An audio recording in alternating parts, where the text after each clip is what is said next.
Fundurinn settur í bæjarstjórn Akureyrar. Þetta fundur númer 3387 og þetta 16. febrúar 2016. Fyrir okkur liggur dagskrá í 6 liðum, en í upphafi fundar vil ég bjóða Ólínu Freysteinsdóttur S-lista Samfylkingunni og Preben Jón Pétursson I-lista velkomin á sinn fyrsta fund í bæjarstjórn. Þá það fyrsti dagskrárliður í útsendi dagskrá, númer 1, aðalskipulag Akureyrar 2018 til 2030, Ingibjörg Ólöf Ísaksen, bæjarfulltrúi tekur til máls.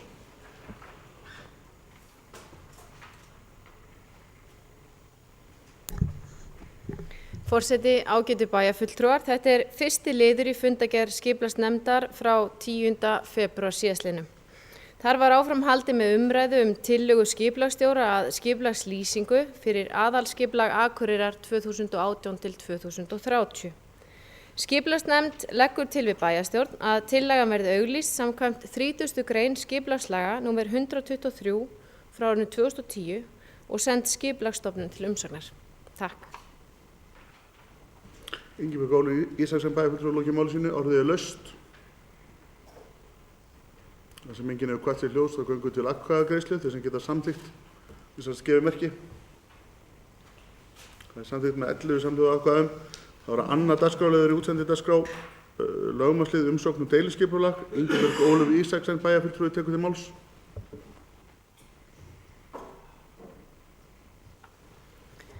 Forseti, ágætu bæjarfulltrúar. Þetta þriðji liður í fundargerð skipulagsnefndar frá 10. febrúar síðastliðnum. Tillaga að deiluskipulagi var auglýst frá 22. desember 2015 með athugasemdafresti til 3. febrúar 2016. Engin athugasemd barst en 6 umsóknir bárust. Þær eru frá Kirkjugörðum Akureyrar, Heilbrigðiseftirliti Norðurlands eystra, Lögmannshlíðarsókn, Norðurorku, Kirkjugarðaráði sem bendir á að ef skipulag hefur í för með sér breytingar á umhverfi og eða aðkomað kirkju og kirkjugarði nauðsynlegt að samráð sé haft við viðkomandi sóknarnefnd eða kirkjugarðsstjórn. Svo að lokum kom umsókn frá Minjastofnun Íslands sem bendir á að bæjarstæði lögmannshlíðar lendi innan fyrirhugaðs framkvæmda svæðis. Rannsóknar sé þörf áður en til framkvæmda kemur.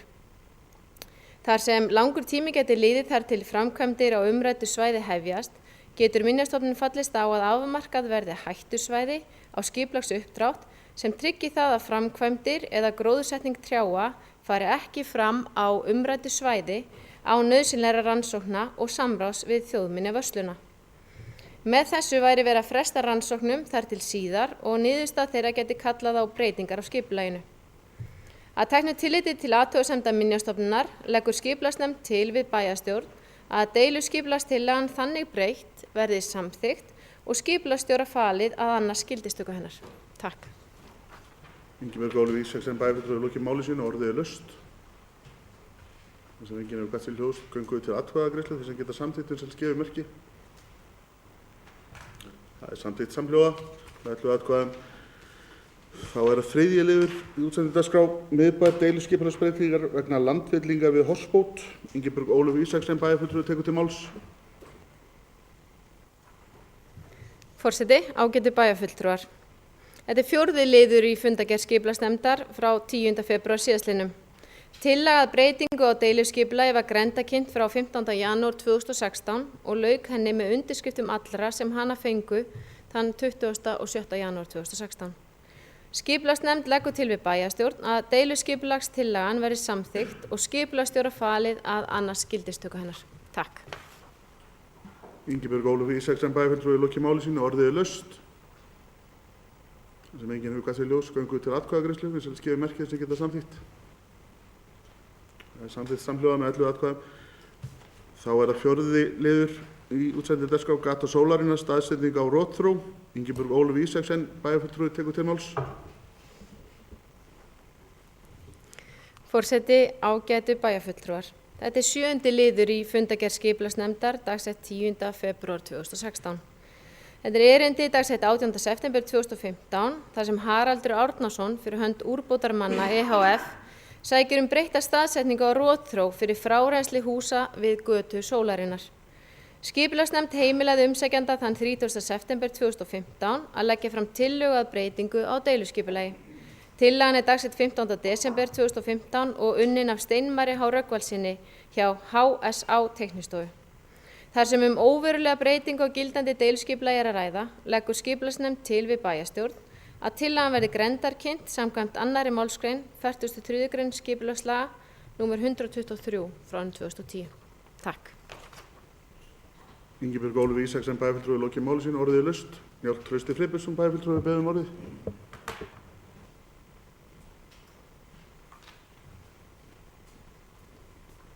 Forseti, ágætu bæjarfulltrúar, ég ætla ekki að fara að tala gegn rotþró, ég er alveg samþykkur því máli, en vildi bara rétt koma inn að áhugi minn á því að tengja raunverulega Kjarnalund og þetta svæði, flugvöllin og annað við fráveitu bæjarins, því fyrsta.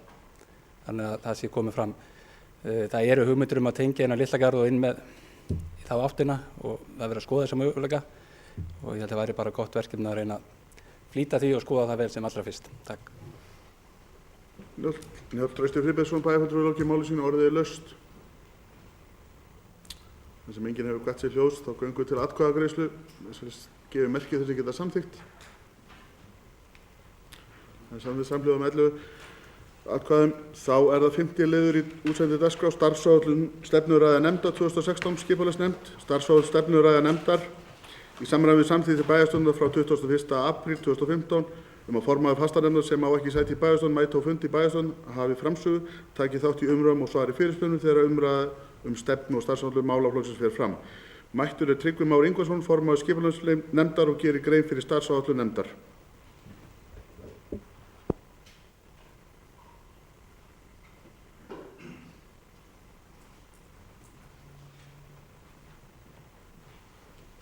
Takk fyrir.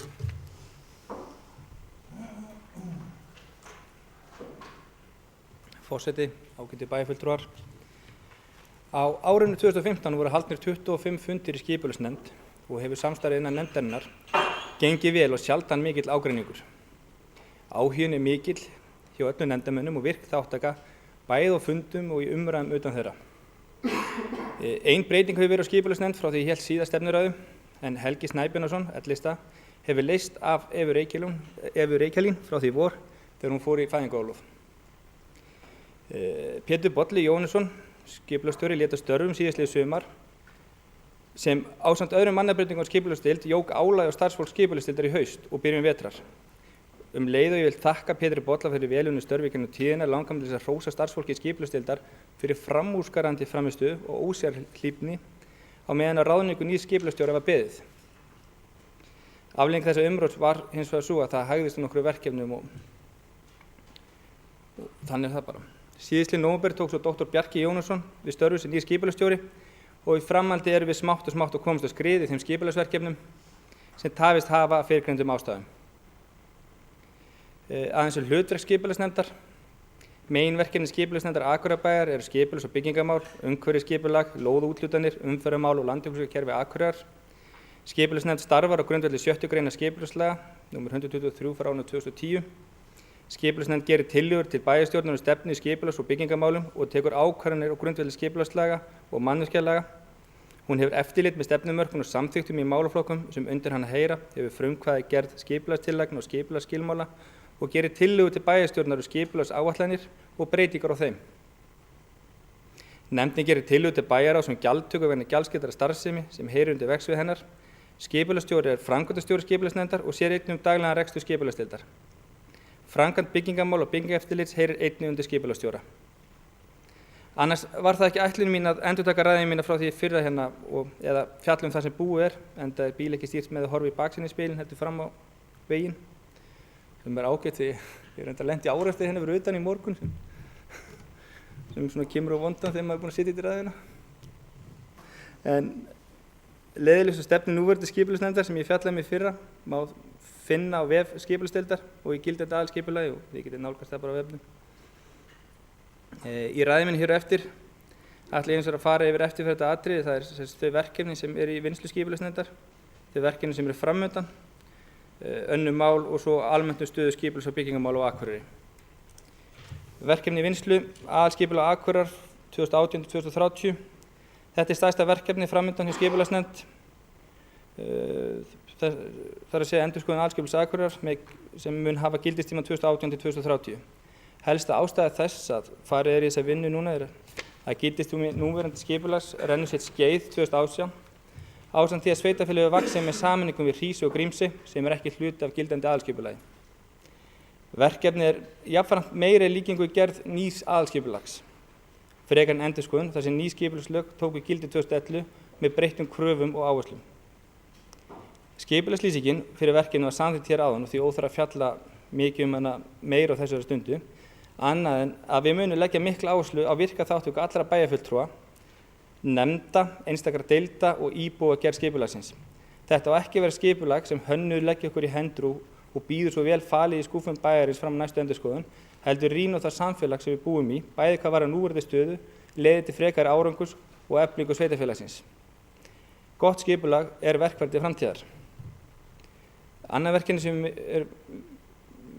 við erum mikið að vinna í þessa dagana heildarskipulag Oddeyrrar og ég sagði frá því að vinna við heildarskipulag Oddeyrrar verði hafin undir stjórn Árna Ólafssonar arkitekts. Sú vinna hefur reyndar dregist nokkuð af ýmsum ástæðum en við héldum fund með íbúum og atvinnurekendum nú í október síðastliðnum sem skilaði okkur góðu innleggi í áframhaldandi vinnu. Nú í gangi vinna innan skipulagsnefndar við að vega og meta einstaka skipulagskosti í takti við fyrrnefndar umræður. Dæmi skipulagskosti sem verið að skoða til að mynda hvort tengibraut eigi að vera Hjaltarugötu og eða Laufásgötu. Í núverandi skipulagi gert ráð fyrir tengibrautinu Laufásgötu. Við erum að skoða hvort það sé einhverjar leiðir til frekari þéttingu íbúðahverfis. Við erum að athuga hvort heimili skuli íbúðabyggð í sambland við atvinnustarfsemi í næsta nágrenni Oddeyrarskóla til að mynda við Hvannavelli og eða Furuvelli. Og svo erum við að skoða mögulega uppbyggingu og framtíð landnotkunar í Kelduhverfi. Og það eru fleiri atriði sem við erum að skoða líka en þetta kannski það helsta. Samhliða heildarskipulaginu höfum við verið að vinna að deiliskipulagi Hvannavallareits í samvinnu við Lóðarhafa, nyrst á reitnum og tillögur því að lútandi væntanlegar á næstu vikum. Þriðja verkefni sem ég vil nefna göngugatan og Listagilið. Talsverð umræða hefur verið í bæjarfélögunum lokanir í göngugötunni og Listagilinu sem á hvernig framkvæmd þeirra eigi að vera háttað og sýni sitt hverjum. Síðastliðið sumar sá skipulagsnefnd þann kost einan að hverfa frá því fyrirkomulagi sem þá hafði verið við lýði nokkurn tíma og festi tíma lokana út sumarið með fyrirheit að farið yrði í vinnu við veturinn fyrirkomulag til framtíðar. Vinnuhópur var skipaður fyrirhluta vetrar og hann skipaður einu fulltrúa skipulagsnefndar, einu fulltrúa framkvæmdadeildar, 2 fulltrúum miðbæjarsamtakanna, 2 fulltrúum Akureyarstofu og sitt hvorum fulltrúanum úr aðliggjandi hverfisnefndum, Oddeyrar og Brekku innbæjar. Nú í janúar var svo ráðist í viðhorfskönnun meðal íbúa og gefa fyrstu niðurstöðu til kynna að lokun göngugötunnar myndi hafa lítil áhrif á hagi fólks og 75% aðspurðra styðja að umferð verði takmörkuð götuna með einum eða öðrum hætti. Annað verkefni sem við ráðist í þessu tengt hönnun göngugötunnar á grundvelli fyrirliggjandi miðbæjarskipulags. Meginmarkmið að gera götuna meira aðlaðandi með betri rýmishönnun og gróðri ásamt því að auðvelda gangandi umferð götuna. Fjórða verkefni sem ég vil nefna hérna breyting á deiliskipulagi Drottningarbrautarreits. Fyrir nokkrum vikum var haldinn íbúafundur til að kynna nýlega tillögur breytingu á deiliskipulagi svæðisins. Breytingartillögur eru raunar 2, annars vegar frá Lóðarhafa hótelreitsins og hins vegar frá Lóðarhafa íbúðarhúsareitana. Í gildandi deiliskipulagi gert ráð fyrir 3 fjölbýlishúsum með 12 íbúðum hvert og 100 herbergja hóteli syðst á reitnum. Almennum bílastæðum utan bílakjallara á að fjölga úr 200 í 219 með gerð gildandi deiliskipulags en tillögur að breyttu skipulagi ganga annars vegar út að fjölga íbúðum með 4 í hverju fjölbýlishúsi og fækka bílastæðum í bílakjallara fjölbýlishúsanna úr 20 í 16 þannig að það verði 1 stæði á hverja íbúð. Og hins vegar að heimila bílakjallara sé sleppt undir hóteli ásamt auknu byggingamagni þannig að hóteli rúmi allt að 150 herbyggi og þjónustustarfsemi á jarðhæð. Umræður á fyrrnefndum fundi snerust fyrst og fremst ótta verslunarrekanda við fækkun bílastæða við brotthvarf bílakjallarans undir hótelinu ásamt uppbyggingu reitsins í heild sinni. Skipulagsstjóri nú að vinna úttekt hvað áhrif þessar tillögur hafa á bílastæði svæðisins en tillögurnar 2 koma svo í kjölfar til afgreiðslu skipulagsnefndar og síðan fyrir bæjarstjórn. Næsta verkefni sem ég vil nefna skipulag svæðisins í kringum Menntaskólann á Akureyri. Þarna líka heimavistinn og íbúðasvæði milli Hrafnagilsstrætis og að Brekkuskóla. Tillaga deiliskipulags svæðisins var unnin árið 2015 og þannig sé tilbúin en beðið eftir húsakönnun ljúki áður en hún verður sendið í lögformlegt auglýsingaferli og það bara vonandi eitthvað að frétta af þessu máli fljótlega. Næsta mál Melgerðisás. Þar var skipulagslýsing auglýst síðastliðið sumar og þó nokkrar athugasemdir gerðar. Frekari vinnsla skipulags hefur beðið úttektar á fornminjum á svæðinu sem nú komin í hús. Í framhaldi munum við nú taka máli upp og vinna deiliskipulag svæðisins byggt á athugasemdum við skipulagslýsingu og umfram allt í góðri samvinnu við þá stóru hagsmunaaðila sem eru á svæðinu. Það eru íþróttafélögin, ungmennafélagið og Þór. Næsta verkefni sem ég vil nefna Hotspot, Torfnesbryggju og Hafnarsvæðið.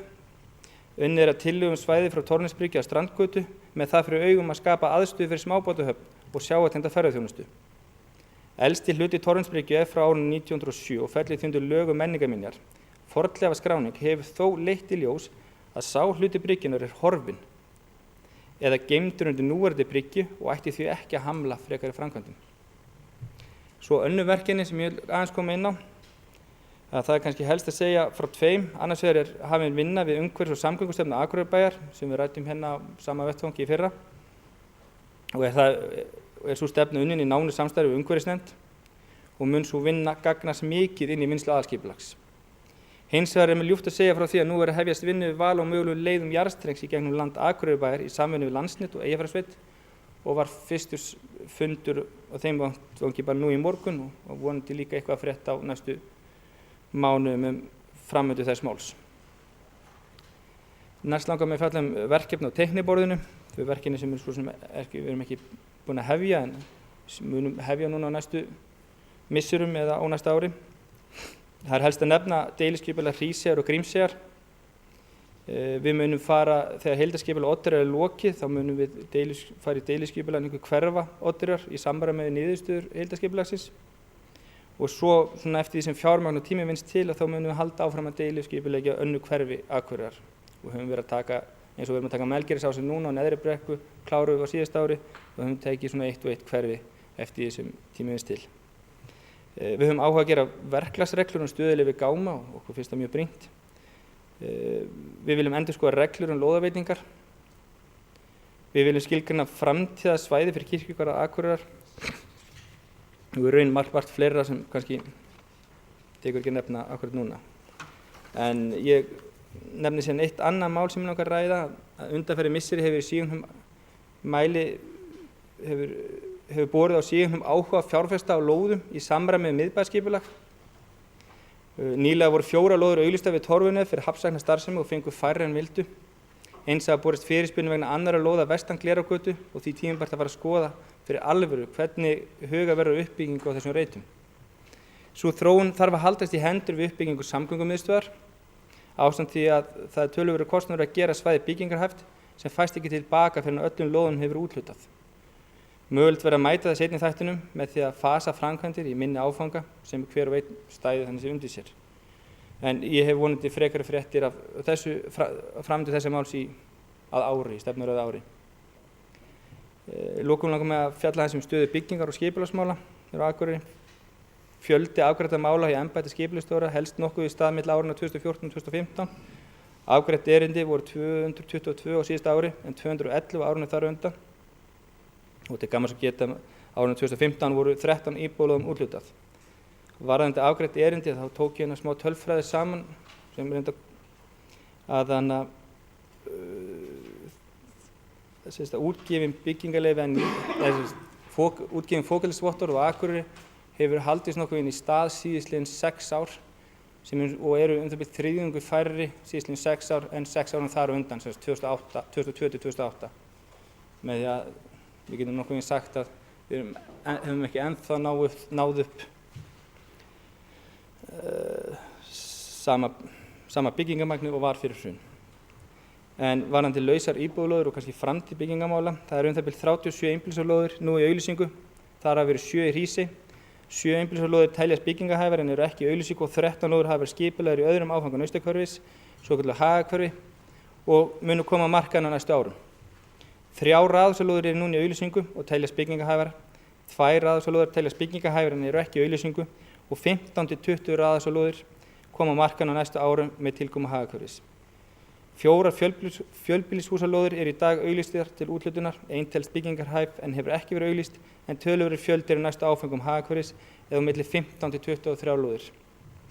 Einhverjar 15 atvinnulóðir eru núna í auglýsingu sem byggingarhæfar, 5 til viðbótar með fyrirvara byggingarhæfi og 15 eru til skipular en hafa hvorki verið auglýstar né gerðar byggingarhæfar. 17 lóðir eru auglýstar til úthlutunar og þær eru allar í Hrísey. Engin lóð er laus til úthlutunar í Grímsey, enda er þar ekkert deiliskipulag í gildi og í rauninni tökum við þar á lóðarúthlutun bara eins og það gerist hverju sinni. Annars er heildina litið gott framboð af byggingarlóðum á Akureyri fyrir næsta ár. Verið er að gera lóðir byggingarhæfar í Hagahverfi og svo mun skipulag Oddur og Melgerðisáss bæta einhverjum við. En við munum í vinnslu aðalskipulagsins fara ítarlega ofan í framtíða íbúðaþörf Akureyrar og ekki þá síst hvaða tegundir íbúða og atvinnuhúsalóða samfélagið þarf hvað mest til þess að stuðla að áframhaldandi vexti samfélagsins. Ég ætla að láta hér staðar numið og ljúka þessari yfirferð minni í bili. Ef eitthvað er enn óljóst eða þið hafið eitthvað frekari spurningar og stöðu mála, þá verð ég til taks í umræðum hér og eftir. Takk fyrir mig. Tryggvi Már Ingvarsson, formaður skipulagsnefndar, hefur lokið máli sínu. Næst tekur til máls Sóli Björk Stefánsdóttir, bæjarfulltrúi.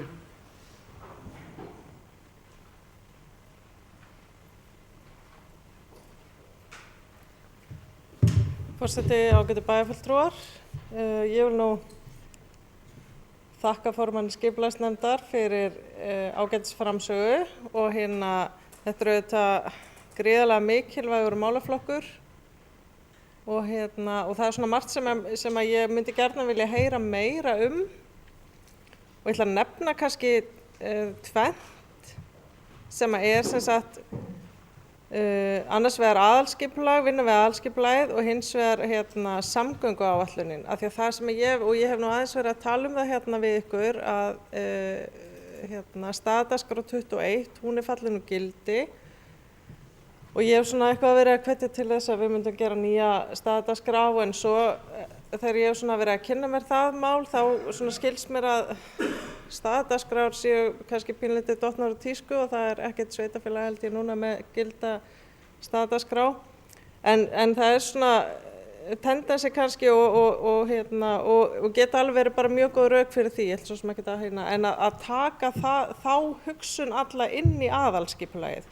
Og mér langar bara svona að spyrja formanninn hvort að skipulagsnefnd sé meðvituð það.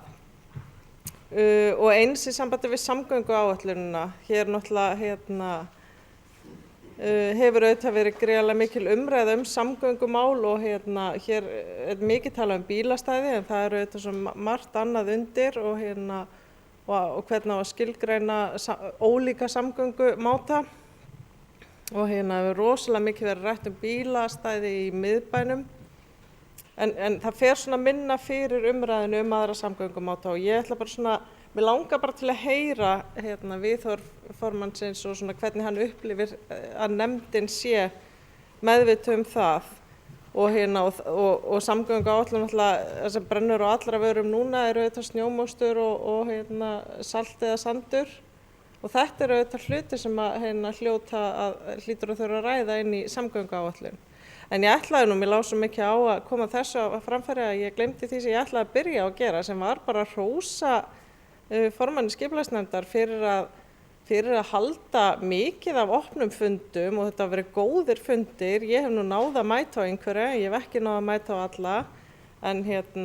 En maður fær svona ofsalega góða tilfinningu fyrir samvinnu og vandvirkni inn í þessari nefnd og það vil ég bara hrósa sérstaklega fyrir því að það auðvitað felur bara í sér mikla vinnu, það er bara mikil vinna og mikið vesen bara eftir því sem að hlutirnir eru vandaðir betur og því meiri samvinna sem er þannig að bara stórt hrós varðandi það.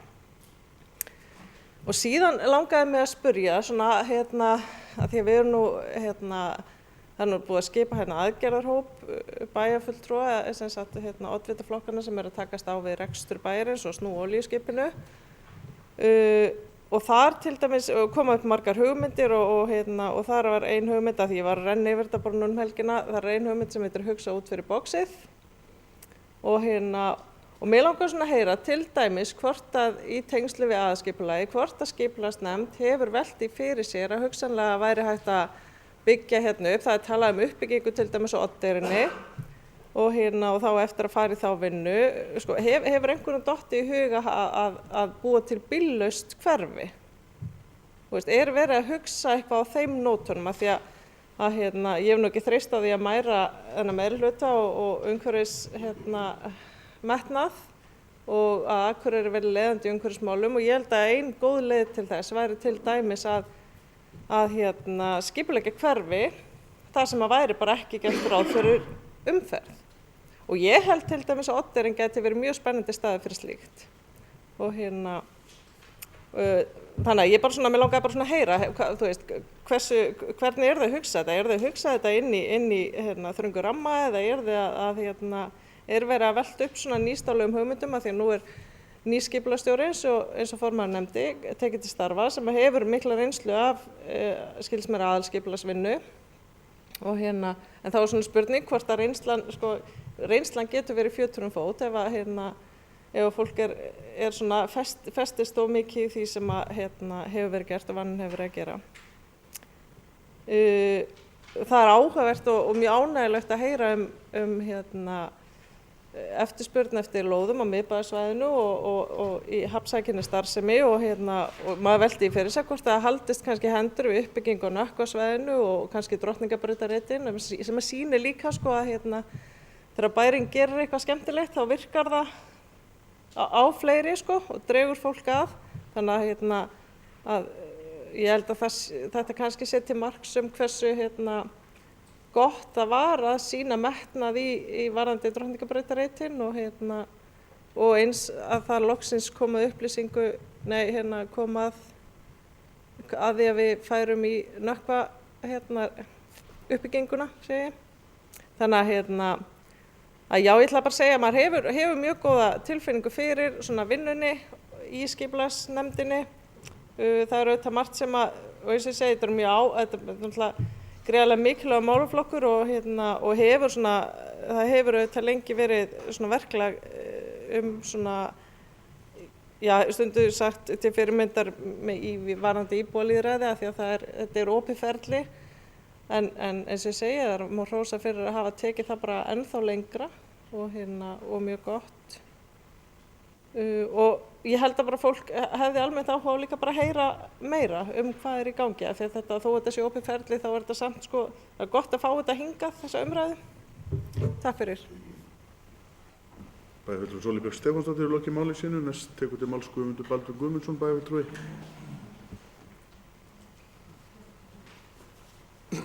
Forseti, ágætu bæjarfulltrúar. Ég vil kannski bara byrja á því að þakka formanni skipulagsnefndar Tryggva Má Ingvarssyni fyrir hans yfirlit og ágætu ræðu. Það er náttúrulega eitt af því sem við settum í samstarfssamningana okkar, eða ekki eitt heldur nokkur atriði sem við settum í samstarfssamning okkar, meðal annars var það endurskoðun aðalskipulag sem við vorum nú að samþykkja að senda í auglýsingu og afar mikilvægt í rauninni að við hugum vel að orðum formanns skipulagsnefndar þar sem hann ræddi akkúrat það að þetta var mikilvægt plagg fyrir okkur til þess að rýna það hvernig við vildum hafa samfélagið í framtíð, bæðið að efla það og ná betri árangri í okkar samfélagi og það er akkúrat það sem við verðum að gera í þessari aðalskipulagsvinnu. Þetta er aðalskipulag sem við erum að leggja fyrir til næstu 12 ára og formaður brýndi okkur bæjarfulltrúa til að vera virkir í þeirri þáttöku við þessa aðalskipulagsvinnu og ekki síður vænti ég þess að formaður skipulagsnefndar gerir líkt og hann hefur gert mjög vel á þessu kjörtímabili, þar að virkja bæjarbúa til þáttöku. Og það var líka eitt af þeim atriðum sem við lögðum mikla áherslu á í samstarfssamningu okkar meirihlutans, það var það að virkja bæjarbúa í mótun skipulags og það hefur svo sannarlega verið gert. Skipulagsnefnd undir forystu Tryggva hefur verið dugleg við að halda fundi, fá fólk til þess að tjá sig og koma og það er af hinu góða. Það er mjög mikilvægt að við höldum því áfram. Það er líka mjög ánægjulegt í raun að finna þann anda sem að minnst var í orðum bæjarfulltrúa Sóleyjar Bjarkar að það er eindrægni. Við erum tiltölulega á sömu blaðsíðunni í þessu skipulagsmálum. Við erum að takast á við aðalskipulag og við ætlum að vinna það svolítið saman, eða við ætlum bara ekkert svolítið, við ætlum bara að vinna það saman og það er eitthvað sem við eigum að gera og það hefur akkúrat verið gert mjög vel í skipulagsnefndinni. Við settum líka áfram í okkar málefnasamninga, við ætlum að vinna áfram að uppbyggingu miðbæjarins og það hefur við sannlega verið að gera og það er ýmislegt jákvætt sem er að gerast þar. Drottningabrautarreiturinn virðist nú að verða veruleika og við erum líka að sjá það að það er mikill áhugi að sækja hafnsagnarstarfsemi við Torfnið. Þannig að það er geysilega mikilvægt fyrir okkar framtíðar uppbyggingu í miðbænum. Fyrir síðustu kosningar þá töluðum við öll alltaf sjálfsögum það að byggja upp Oddeyrarna og það er eitthvað sem er í vinnslu og það er mjög gott. Það var líka að tala um þéttingu byggðar og ég horfi spenntur til uppbyggingar í Melgerðisás sem ég held að geta orðið mjög spennandi möguleiki í þéttingu byggðar. Þannig að það er ýmislegt sem er að gerast jákvætt og það er verið góða. Það er líka jákvætt að það skulle vera eftirsókn og eftirspurn eftir lóðum allan bæ, þannig að ég held að þetta sé svona eitthvað sem við sjáum fyrir okkur að geti orðið jákvætt á næstu árum. Bæjarfulltrúi Sóli talaði hér um bíllaus hverfi, ég hef nú ekki hugsað nógu mikið út fyrir boxið að fara að ímynda með það, en hins vegar að þetta akkurat eitthvað sem menn geta akkurat tekið inn í þessa umræðu þegar menn fara að velta fyrir sig aðalskipulaginu sem er vel að leggja fyrir, þá er þetta akkurat kjörið vettvangur til þess að koma þessum hugmyndum að, hvort sem að það verður síðan niðurstaðan eða ekki, en ég held að þetta sé tilvalið að fara með inn í þá vinnu sem að framundan er í þessum aðalskipulagi. Ég held að það sé í rauninni, ég er nú kannski búin að tífa á þeim helsta sem ég ætlaði að tala um. Það er bara margt jákvætt að gerast. Við erum að sjá, eins og ég sagði áðan, við erum að sjá uppbyggingu á Drottningabrautarritnum, við erum að sjá væntanlega uppbyggingu á Torfinefi. Hugsanlega ýtir það á uppbyggingu annar staðar í miðbænum. Við erum að sjá ýmsa staði í bænum okkar þar sem við höfum stefnt að þéttingareitum. Það er ýmis uppbygging gangi, þannig að svona heilt yfir held ég að við séum bara á góðri leið með okkar skipulagsmál og kannski bara í samstarfi bara í góðri samfellu við það sem við tölum í okkar samstarfssamningi fyrir kosningar.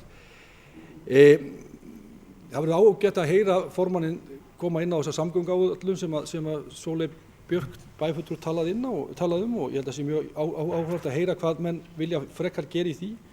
Það er ýmis tækifæri fyrir okkur þar og það er líka ýmislegt þar sem að við vorum með í okkar samstarfssamningi sem að við erum að vinna að og munum halda áfram að vinna að. En ég held bara að maður geti sagt heilt yfir að þá séu skipulagsmálin bara í nokkuð góðum málum og við getum bara verið þokkalega ánað og bjartsýn á framhaldið. Takk.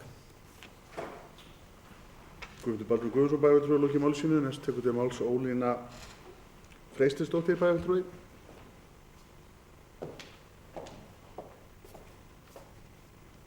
Forseti, ágætu bæjarfulltrúar. Það er mér sannur heiður að sitja hér fyrir hönd Samfylkingarinnar, hér á bæjarstjórnarfundi og að vinna að bestri getu að gera góðan bæ betri. Mig langar að þakka Tryggva Má fyrir stefnuræðu skipulagsnefndar og hans góðu vinnu sem hann innir að hendi með sem formaður og tek undir með Guðmundi Baldvin og Sóli að hann vinnur mjög vel og ég hef verið svo heppin að starfa með honum í þeirri nefnd og þetta hefur verið sérlega ánægjulegt og góð samvinna milli meiri og minnihluta. Tryggvi kom að í ræðu sinni þeirri vinnu sem snýr að heildarskipulagi Oddeyrar og finnst manni tíminn líða helst til og hratt þó svo að máltækið góðu hluti gerist hægt hljóma einhvers staðar hérna í bakgrunni. En það var mikil andlitslyfting gerð á Eiðisvellinum og nú þarf að stíga með markvissari hætti inn í hverfi Eyrarinnar og það með myndarskap. Og eins og Sóli nefndi leið og bærinn gerir einhverja svona skemmtilega hluti, þá gerast ótrúlega hlutir. Og ég tel því mikilvægt að strax á vordögum sé komið inn í hverfið með þeim hætti að fólk sjáu það sé breytinga að vænta og hefði ég gjarna viljað sjá að byrjað yrði með fallegri steinalögn og lýsingu inn í hverfin sem hefur mikla sögu að geyma og sýna hverfinu þá virðingu sem hún á skilið og ýta undir þá mikilvægi uppbyggingu sem hún gegnir í bæjarmyndinni. En þó fyrst og fremst fjölskyldum sem búa þar til heilla. En það líka brýnt að klára aðalskipulagið og ljúka á Oddeyrarskipulaginu þar sem markviss og þéttari byggð ein forsenda þess að ná tökum á rekstri bæjarins. Og við höfum möguleika á þéttingu og við þurfum að nýta okkur hana. Óli Hreistinsdóttir bæjarfulltrúi hefur lokið máli sínu. Næst tekur til máls röðin ekki.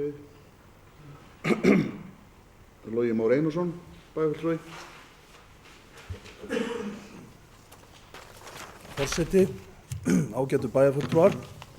Ég ætla líkt og aðrir að byrja á því að þakka Tryggva Má fyrir ágætis yfirferð og í raun skipulagsnefndin í heild sinni fyrir markviss vinnubrögð og festu. Skipulagsmál málaflokkur sem hefur sem betur verið þroskast mjög á síðustu árum. Þetta hætt að snúast einstakar byggingar og hús og fólk farið að sjá þetta í samhengi við stærri viðfangsefni. Betri nýting bæjarins, sem við getum kallað þéttingu byggðar, afar brýnt og kannski mikilvægasta verkefni sem við stöndum frammi fyrir. Það snýst rekstur, hagkvæman rekstur bæjarfélagsins, það snýst lýðheilsu íbúanna, það snýst aðdráttarafl ferðamanna til bæjarins og það snýst bara félagsleg gæði okkar sem búum hérna.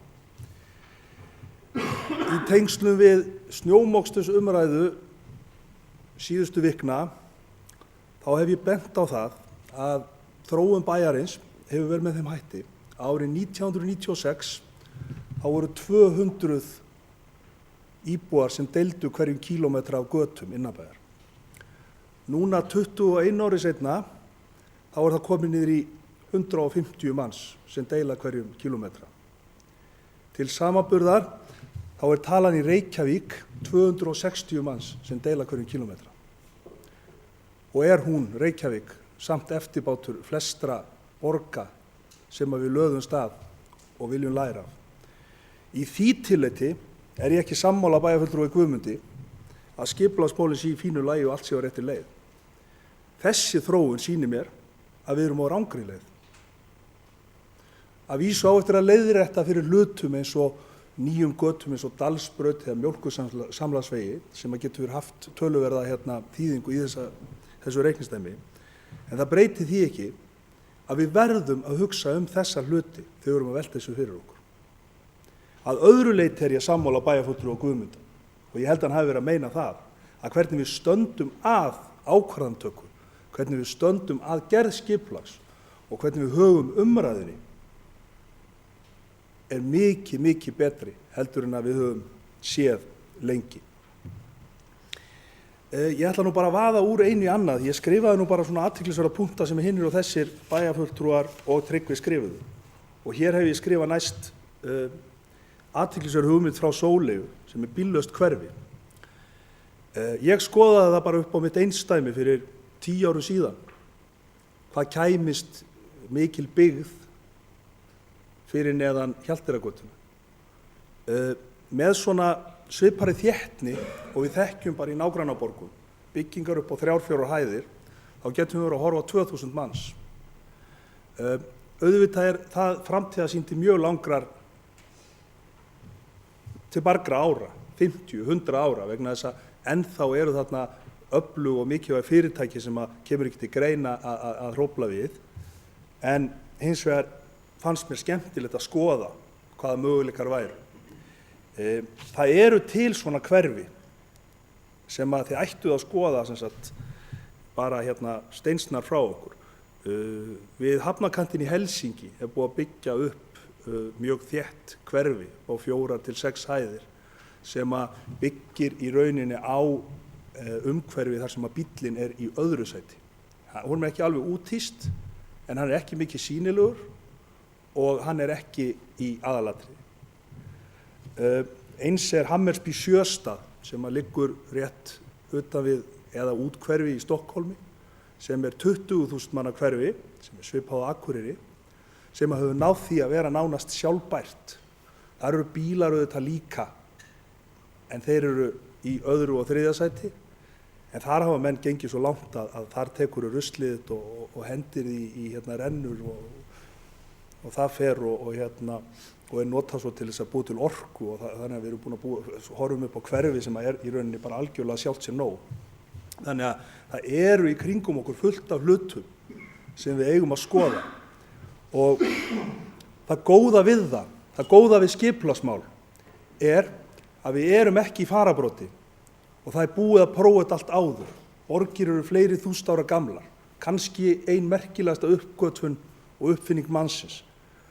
Og það er svo auðvelt fyrir okkur að feta í fótspor þeirra sem gert hafa vel.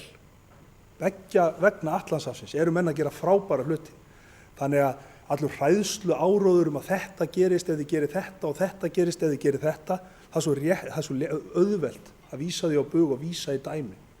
Við þekkjum þetta allt. Ég er ánægður að sjá þann kraft sem að virðist vera í þessari þéttingaumræðu og ég held að það sé mikið að taka bara þann tíma sem að það tekur.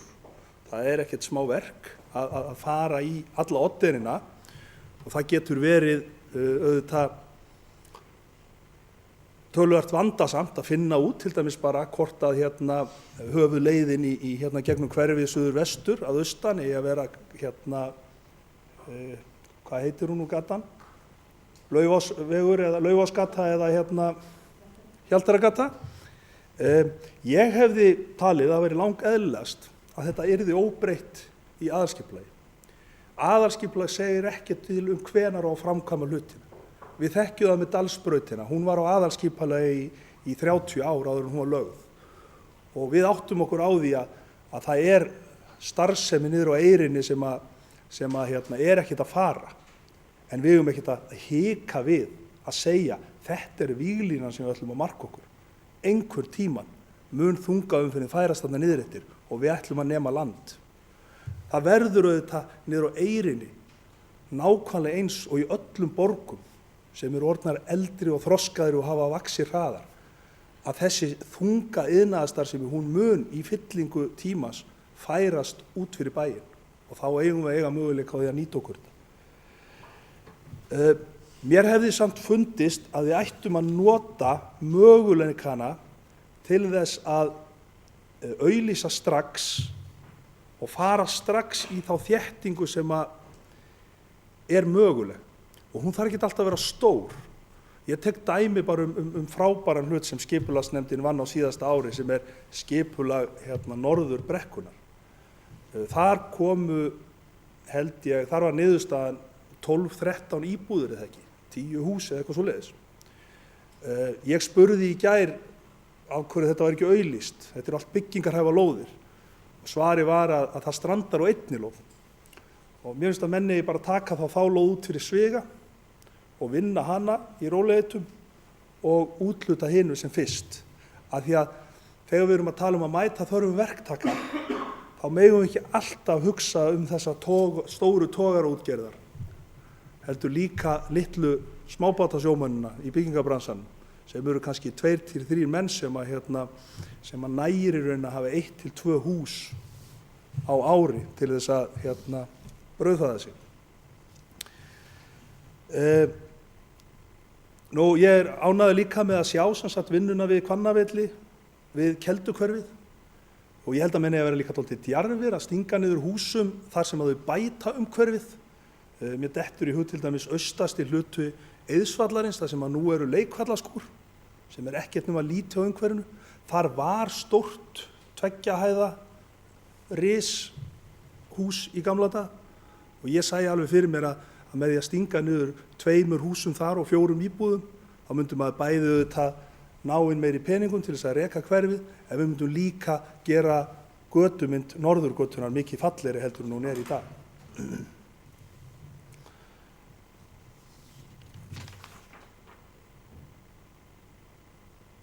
Og það er líka gleðilegt að það sé eftirspurn eftir lóðum á miðbæjarsvæðinu og það eru þetta rétt hjá bæjarfulltrúa Sóleyju. Það getur helgast að því að menn er að leggja alúð og rækt við umhverfið, Drottningabrautar stígurinn og Nökkvasvæðið og fleira, En það auðvitað ekki síður bara út frá því sem ég nefndi áðan, að það trend í gangi sem við þekkjum, við vitum. Fyrr eða síðar munu kaup hérna þessa lands líka og eru farnir að átta sig á því að þarna eftir miklu að slægjast. Þarna góð söluvara og það þarf ekki alltaf að vera slæmt.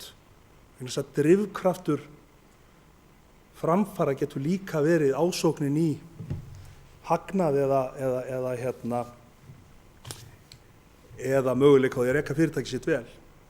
Og við þurfum bara að passa þá á því að gróðarfíknin, hún ráði þá ekki skipulaginu, og ég held að okkur sé að takast það ágætlega. Menn spurja gjarnan, og ég heyrði að það hafi verið spurt á íbúafundi, á að láta verktaka eða húsbyggjendur fyrirtæki ráða þessu og þessu og þessu. Það hefur alltaf verið þannig. Ef þið skoðið bara gömlu Akureyri, ef þið skoðið Hamborg, París og öll þessi fallegu hús sem eru svona kannski okkar stolt í dag, þetta allt byggt af forríkum verslunarmönnum sem komu þarna til þess að reisa sér minnismerki. Þannig að það þarf ekki að vera neitt, athugavert eða dularfullt við það, þó að menn vilji sækja sér einhvern hæfilegan hagnað. Ég alveg sammála bæjarfulltrúa Ólínu það að það algjörlega nauðsynlegt að við sýnum frumkvæði, og það sem ég hef áhyggjur af, og ég held að bæjarfulltrúi Tryggvi eða Sóli hafi komið inn á, Tryggvi og bæjarfulltrúi Sóli hafi komið inn á, það að við þurfum að vera tilbúin til þess að úthluta lóðum og til þess að keyra þessi verkefni áfram. Og ég óttast að ef við sýnum ekki smá kjark að þá geti Akureyrarbær sem sagt orðið flöskuhálsinn í þessu öllu saman. Ef að við bíðum eða heykjumst mikið lengur á því að fara á fullu í umferðarmiðstöðina og kominni varanlega fyrir, þá munum við í erfiðleikum með að úthluta þessum lóðum sem að menn eru farnir að sýna áhuga í miðbærum. Eins ef að við ætlum ekki að stíga ákveðnari skref í þá átt að mjókka Glerárgötuna, þá munum við lenda í vandræðum líka gagnvart þessum lóðum, og gleymum því ekki að þeir aðilar sem hafa sótt og fengið þessa lóðinu og Hofsbót, þeir kalla mjög afdráttarlaust eftir einmitt að við förum að skoða þetta, vegna þess að þeir átta sig á því að þetta skiptir alveg höfumáli þegar það kemur að aðgengi og tengslum miðbæjarins við sjóinn, sem eitt af leiðarljósum og búið að vera eitt af leiðarljósum í aðalskipulögum og miðbæjarskipulögum hérna í ár og áratugi. Loks má ekki gleyma því að fyrir 50-60 árum þá voru engin skil á milli Eyrarinnar og miðbæjarins. Ég lék mér að því fyrir 2-3 árum að raða niður doppum, gulum, rauðum, grænum, bláum, fjólubláum og brúnum eftir hvað starfsemið var, hvort það var verslun, skóli eða annað á þessu svæði hérna, og þá kemur í ljós að kringum 1950 þá engin skörp skil milli miðbæjarins og Eyrarinnar. Þannig litu gamlir Akureyringar líka á. Þeir litu á sig sem miðbæjarbúa.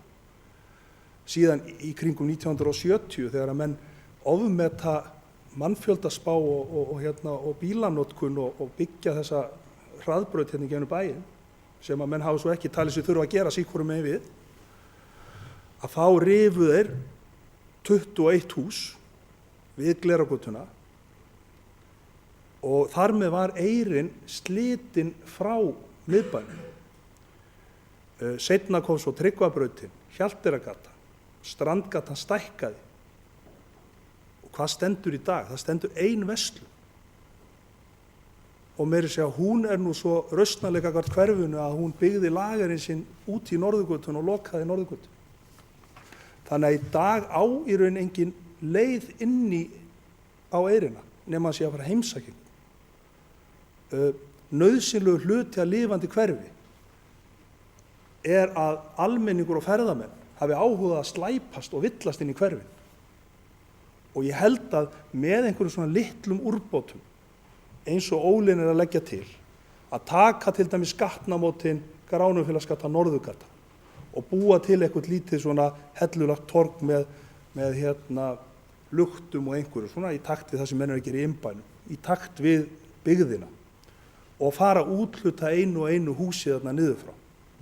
Að þá held ég að smátt og smátt, þá mun unga fólkið sem að getur réttilega ekki komið sér nýju þaki yfir hús höfuð í dag, það mun alveg finna ótrúlega fínar eignir á litlu verðinur og eyri sem eru kannski ekki í toppstandi en er alveg hægt að búa í og gera upp smám saman. Þannig að ég held að eins og ég hef sjálfsagt sagt í fyrra og hitt í fyrra og þar áður, að eyrin er þessi óútsprungna rós sem að við þurfum kannski bara að vökva og hjálpa til þess að verða næsta perla bæjarins. En svona á lokum þá þakka ég fyrir þessar umræður og ekki síst Tryggva aftur bara fyrir góða stjórn á þessum málaflokki í bænum. Bæjarfulltrúi Logi Einarsson hefur lokið máli sínu. Næst tekur til máls Njáll Trausti Friðbertsson, bæjarfulltrúi.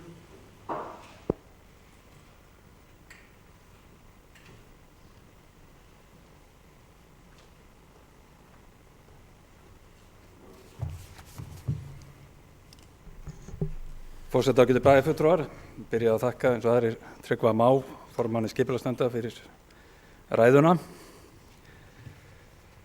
Það er svona sem, og ég eins og Logi ætlum bara að fara svona gegnum punkta því sem menn hafa verið að tala hérna í dag og gegna. Ég reyndar hef átt samtölu við Tryggva Má, formann skipulagsnefndar áður varðandi svona gagnaöflun og svona þéttleika byggðarinn að fá raunlega bara yfir öll hverfi bæjarins hvernig þéttleikin er. Og við fengjum svona meiri svona sýn á raunverulega hvernig þessi staða er í dag. Og fyrst að bæjarfulltrúi mitt Logi Má var að ræða eyrina til dæmis bara þessi þróun sem orðið varðandi síðan upp úr seinni stríði varðandi fermetra á mann á Íslandi, íbúðabyggð. Þessa þróun, við þurfum verulega, það er svolítið erfitt að upplifa kannski 50 ára aftur í tíman og þess að við erum kannski búin að tvöfalda fermetrana sem hver og einn býr í dag. Þannig að það er svona ýmislegt svona sem að ég vonandi við fáum í þessari vinnu núna og mér ánægði minnleiki hvernig menn ætla að leggja af stað þessa vinnu og svona virkja nefndir og búa til vinnuhópa þá kannski einstakar hluta aðalskipulagsins og þetta er aðalskipulag mjög mikilvægt og stefnumarkandi plagg svona fyrir þróun bæjarins og hvernig menn sjá þetta hlutina fyrir sér þó taka nú oft breytingum. En þannig að mér finnst þetta svona og rétt eins og ég hef gaman að tölfræði eins og kannski komið fram áður og þegar Logi Már bæjarfulltrúi var að tala núna um snjómóksturinn og þau gögn sem hafa komið varðandi hann undanfarna dögum að þá mögulega eru þetta rangar upplýsingar sem hafa komið fram og ég átti samtal bara rétt fyrir fundinn þannig að menn ætla að skoða þetta betur á framkvæmdadeildinni varðandi til að gera hreina samanburð vegna þess að það er mögulegt að núna fyrir nokkrum árum þegar að vegi féllu frá vegagerðinni inn til bæjarins, það er fallið þarna undir, þannig að og svo mögulega sameiningarnar við Hrísey og Grímsey. Það skekkir svolítið myndin, við þurfum vel að miða inn í bænum sjálfum hvernig sú þróun hefur orðið. Þannig að ég fór að spyrjast fyrir í dag og það er svo mikið tíma daginn til að taka þátt í umræðinu sem að myndaðist varðandi snjómóksturinn og íbúafjölda á kílómetra og þannig svona í fastur svolítið annar umræðu að fyrir nokkrum árum þegar ég í framkvæmdaráði þar sem ég er búin að vera í 6 ár þá var alltaf verið að tala þessa 100 kílómetra sem við varum að moka í bænum. Þannig að ég fór nú aðeins að spyrjast fyrir og þá er það sem gerðist raunverulega með Hlíðarfjalli 4,3 kílómetrar upp á framkvæmdastöð með Hlíðarfjallsveginum var 600 metrar, Drottningarbrautin 3 kílómetra, þannig getum við haldið áfram að telja. Þarna verða til 15-16 kílómetrar. Hrísey í sameininguna þar inn í Akureyrarbæ, það er 10,2 kílómetrar sem tengjast í. Það er náttúrulega mjög fáir íbúar þá á kílómetra þar sem að pælið í veglengdunum 10 kílómetrar af 100, þetta eru 10%. Þannig að menn þurfa raunverulega bara, og ég svona óskaði svolítið eftir því að þetta er svona tekið kerfisbundi fyrir þannig að við værum með tölfræðina á bakvið rétta sem að lægja á bakvið. Þess að mín tilfinning var alltaf að þetta væri svona í kringum 180 á kílómetran hjá okkur í þessari umræðu. En við skulum sjá hvað kemur endalótu því, en þetta er svona tengist í sem að það sem maður átt við í samræði við formann skipulagsnefndar bara svona undir 4 augu varðandi þessa tölfræði sem ég held að sé gríðarlega mikilvæg í öllum þessum málum. Eins og ég hef til dæmis mikinn áhuga að vita eins og með ný hverfi bæjarins, tökum þau nýjustu Giljahverfi og Naustahverfi, hvernig tiltókst þar í þeim áfangum sem hafa komið varðandi fjölda á hektara sem nú þessi viðmiðunartalan sem menn eru ofta að nota ef ég maður rétt og bæjarfulltrúi Logi Már getur örugglega þá leiðrétt með í Reykjavík held ég þetta sé 18 íbúar á hektara í dag þegar að byggðin var innan við Hringbraut 50-60 eða hvað það var hérna áður fyrr. En þannig að ég hvet mjög til þess í allri vinnslu núna þegar við erum að fara inn í þetta ferli og núna þegar við vorum að samþykkja skipulagslýsingur áðan að taka þetta svolítið markvisst fyrir þess að eins og við þekkjum núna í rekstri bæjarins og við höfum rætt hérna í fjárhagsáætlunum þá þetta alveg gríðarlega mikilvægt að við séum að reyna að spila rétt úr hérna hlutunum. Samgöngumiðstöð að sama skapi þá hef ég myndi vilja sjá meiri og nákvæmari umræðu það á hvaða forsendum við byggjum samgöngumiðstöð og hvar með við staðsetningar, hvar verður eðlilegast og best svona lítið til framtíðar hvar fengjum við mest út úr slíkri fjárfestingu og hef svo sem að rætta hérna áður að og mér skilst nú að það sé komin einhver gögn sem ég reyndar ekki séð varðandi eins og með strætó milli Akureyrar og Reykjavíkur og formaður Eyþings getur væntanlega komið með því inn í umræðuna hvernig sá fjöldi hefur verið inn í bæinn eftir þessum strætóleiðum sem við höfum verið að byggja upp hérna undanfarin 3 ár. Við þekkjum töluna þetta eru sjálfsagt milli hátt í 200.000 manns sem hefur verið svona 180-200.000 manns sem flýgur milli Akureyrar og Reykjavíkur ári. En það væri svona gaman að fá svona frekari og síðan með rútur, bílaleigubílar, hver eru raunverulega framtíðin í þessu samgöngu. Þannig að svona með tíð og tíma, ég var kannski ekki endilega neitt sérstaklega hrifinn að því í byrjun en svona hluti svona verið að þróast að ég hef svona kannski meira verið að horfa með tíð og tíma til flugvallarins. Með hvernig þessar samgöngur sem ferðaþjónustunni hafa verið að þróast á undanförnum misserum. En ég myndi gjarnan vilja sjá hvað við höfum á bak við okkur og síðan aftur með hvaða pláss og annað þarf raunverulega fyrir svona. Við höfum tekið umræðu hér varðandi samgöngumiðstöðin, þetta væri mögulega ekki nægilegt stórt svæði sem við varum að hugsa fyrir þetta og síðan þar með möguleg þrengsli í þeirri uppbyggingu. Þannig að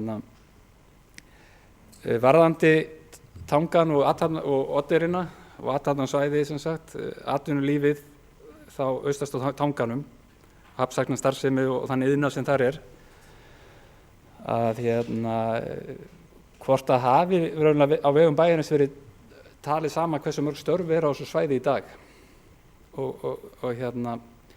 hvort atvinnumálafulltrúinn hafi gengið á milli fyrirtæki að safna upplýsingunum eða hvað og bara til að fá það fram og síðan aftur tenginguna við sem ég held að verðum að hafa í huga, það er Disney, hvernig við sjáum það á næstu áratugum, þá umræðu og ég hef áður sagt hér í ræðustóla hort kannski til Grundartanga hvernig þróunin var þar að 1972 samþykkt aðalskipulag fyrir Grundartanga. Það liðu 6 ár þangað til að Jafnblendið hóf starfsemi þar, síðan liðu 18 ár þangað til að Norðurál hóf starfsemi þar og í dag er þetta 11-13 stór fyrirtæki og 1100 störf á Disneysi. Og þetta er svona dæmi að held ég, þó ég sé nú kannski ekki að hugsa ég er nú kannski að hugsa meira umhverfisvænan iðnað og annað, ekki kannski alveg sama hugmynd á bakvið en út frá hvers konar iðnaður er þarna, en ég held að hugsunin þurfi að vera nákvæmlega svo sama, við séum að hugsa þetta langt fram í tímann, að við séum einhverja sýn á þetta eins og með gáma og hafnsæknastarfsemi og iðnað og annað. Og eins og mér skilst að þá er þetta nú komið langt í ferli að búa að auglýsa og athugasemdafresturinn held í sig liðinn í Hörgársveit varðandi Disney, þannig að það fer væntanlega að styttast í að þeir klári deiluskipulagið fyrir Disney.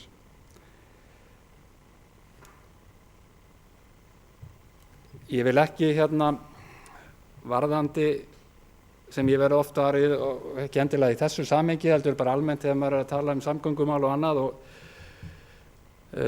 vegsamgöngur og annað.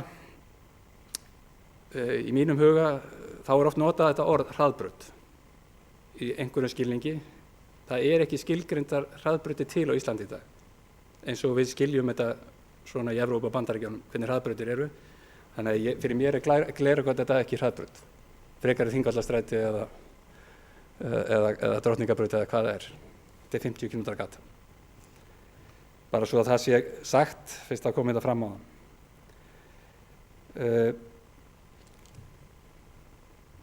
Bæjarfulltrúi Logi minntist á Helsingi og Stockholm í ákveðin hverfi sem hafa byggst upp á undanfarnum árum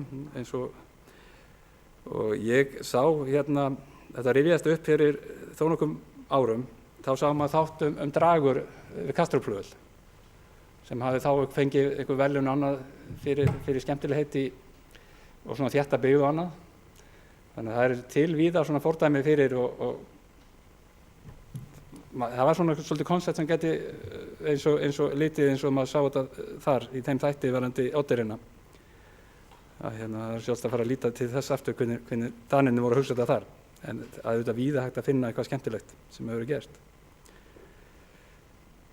Varðandi það sem að Tryggvi Már kom inn á varðandi jarðstrengina, það er ánægjulegt að heyra að það hefði verið fundur í dag, það sem að Landsnet fundaði með Eyjafjarðarsveit og Akureyrarkaupstað. Þetta er gríðarlega mikilvægt mál og vonandi að það fara að klárast og það er náttúrulega bara hluti og mikilvæg hluti af svona þessa framtíðarsýn sem við erum að hugsa hérna varðandi aðalskipulagana, að menn séu þá komnir í raunverulega vinnu núna við að staðsetja línustæði eða jarðstrengjaleið í gegnum hérna þverun Eyjafjarðar og hérna vestur með hérna sveitarfélaginu eða Akureyrarkaupstað hérna uppaf. Þannig að þetta er gríðarlega stórt mál og vonandi förum við að sjá svona lausnir og það verður spennandi að heyra niðurstöðuna því að næstu misserum hvernig það endar allt saman. Við höfum líka rætt í það sem ég sit í framkvæmdaráði, þá hefur komið svolítið umræða varðandi byggingarhæfi lóða, þess að við tökum hinn hliðina sem er að gera lóðir byggingarhæfar. Umræðan það tengsl milli þess að gera lóð byggingarhæfa þegar auglýstar að hvort það væri að spila þetta freka varðandi byggingarhæfið og úthlutun lóðana. Þannig að þegar lóðirnar renna einhver leyti sem sagt út, eru teknar, þá getur menn gert það byggingarhæfar, auðvitað er lengri tími og allt það, en ég er bara svona kem með hennar punkt svona sem að ég eftir umræðu sem hefur skapast í framkvæmdaráði mitt þetta með byggingarhæfi. Og sjálfsagt að skoða þetta. Við auðvitað kannski út í Nesjahverfi höfum við legið með iðnaðarlóðir sérstaklega þar, núna í 7-8 ár og er kannski dæmi það sem að við viljum ekki lenda í. Svona almennt, þannig að ég veit ekki hvernig útfærsla þetta endilega vera með það, en þetta er svona bara innlegg. Það sem er kannski síðan ánægjulegustu fyrir miðbæinn núna, sem er að gerast, er þessar úthlutanir núna á lóðum og uppbygging við Torfunni við að Strandgötu og sjá hérna þennan mikla áhuga sem hefur skapast á ferðaþjónustu sérstaklega þar og hvalaskoðun. Og hérna, þetta er óvænt en þetta er bara raunveruleiki núna undanfarin misseri að það hefur náttúrulega hvergi verið betra að skoða hval við Íslandsstrendur heldur en í Eyjafirðinum. Og eins og sérstaklega kom fram síðasta sumar, það sem var oft erfitt í sjóinn við aðra þekkta hvalaskoðunarstaði. En hver hefði trúað þessu svo sem fyrir einhverjum örfáum árum að verðum stór jafnvel í þessu og eins og það sem verður mjög spennandi að sjá hvernig það þróast núna í sumar varðandi þetta og mikla trúa á þetta ef þetta gengur vel að þá hefur þetta mjög mikið fyrir miðbæinn að segja og skapar vonandi góða stemmingu, enn betri stemmingu. Varðandi miðbæinn og mögulegt bílastæðahús í miðbænum. Í fjárhagsáætlun til næstu 4 ára voru settar ákveðnar upphæðir inn í fjárhagsáætlun sem er ekki almennilega skilgreint í fjárhagsáætlunargerðinni. Ég held að það ekki staðið formlega, en svona með grunna að menn hafi haft einhverja sýn af áhuga, jafnvel að skoða þá hluti. Þess að miðað við Drottningarbrautarreitina þess að fækkun stæða, þá þarf kannski að skoða aðra möguleika á móti hvernig menn sjá hlutina. Þess vegna langar mig kannski að spyrja hvort einhver umræða hefur farið innan meirihlutans eða skipulagsnefndar varðandi mögulegt bílastæðahús í miðbænum. Þannig að það væri áhugavert að fá mögulega eitthvað viðbrögð við því. Þannig að ef ég man þetta rétt að þá er þetta einhverju 100 milljónar sem að var svolítið óskilgreint þarna í fjárhagsáætlun inn í framkvæmdaáætlun. Hvernig átti að fara með það?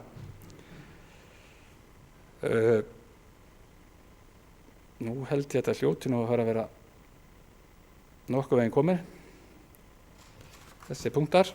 En bara takk fyrir góð umræðu og spennandi að fá svörin. Takk. Bæjarfulltrúi Njáll Trausti Friðbertsson hefur lokið máli sínu. Næst tekur til máls Preben Jón Pétursson, bæjarfulltrúi.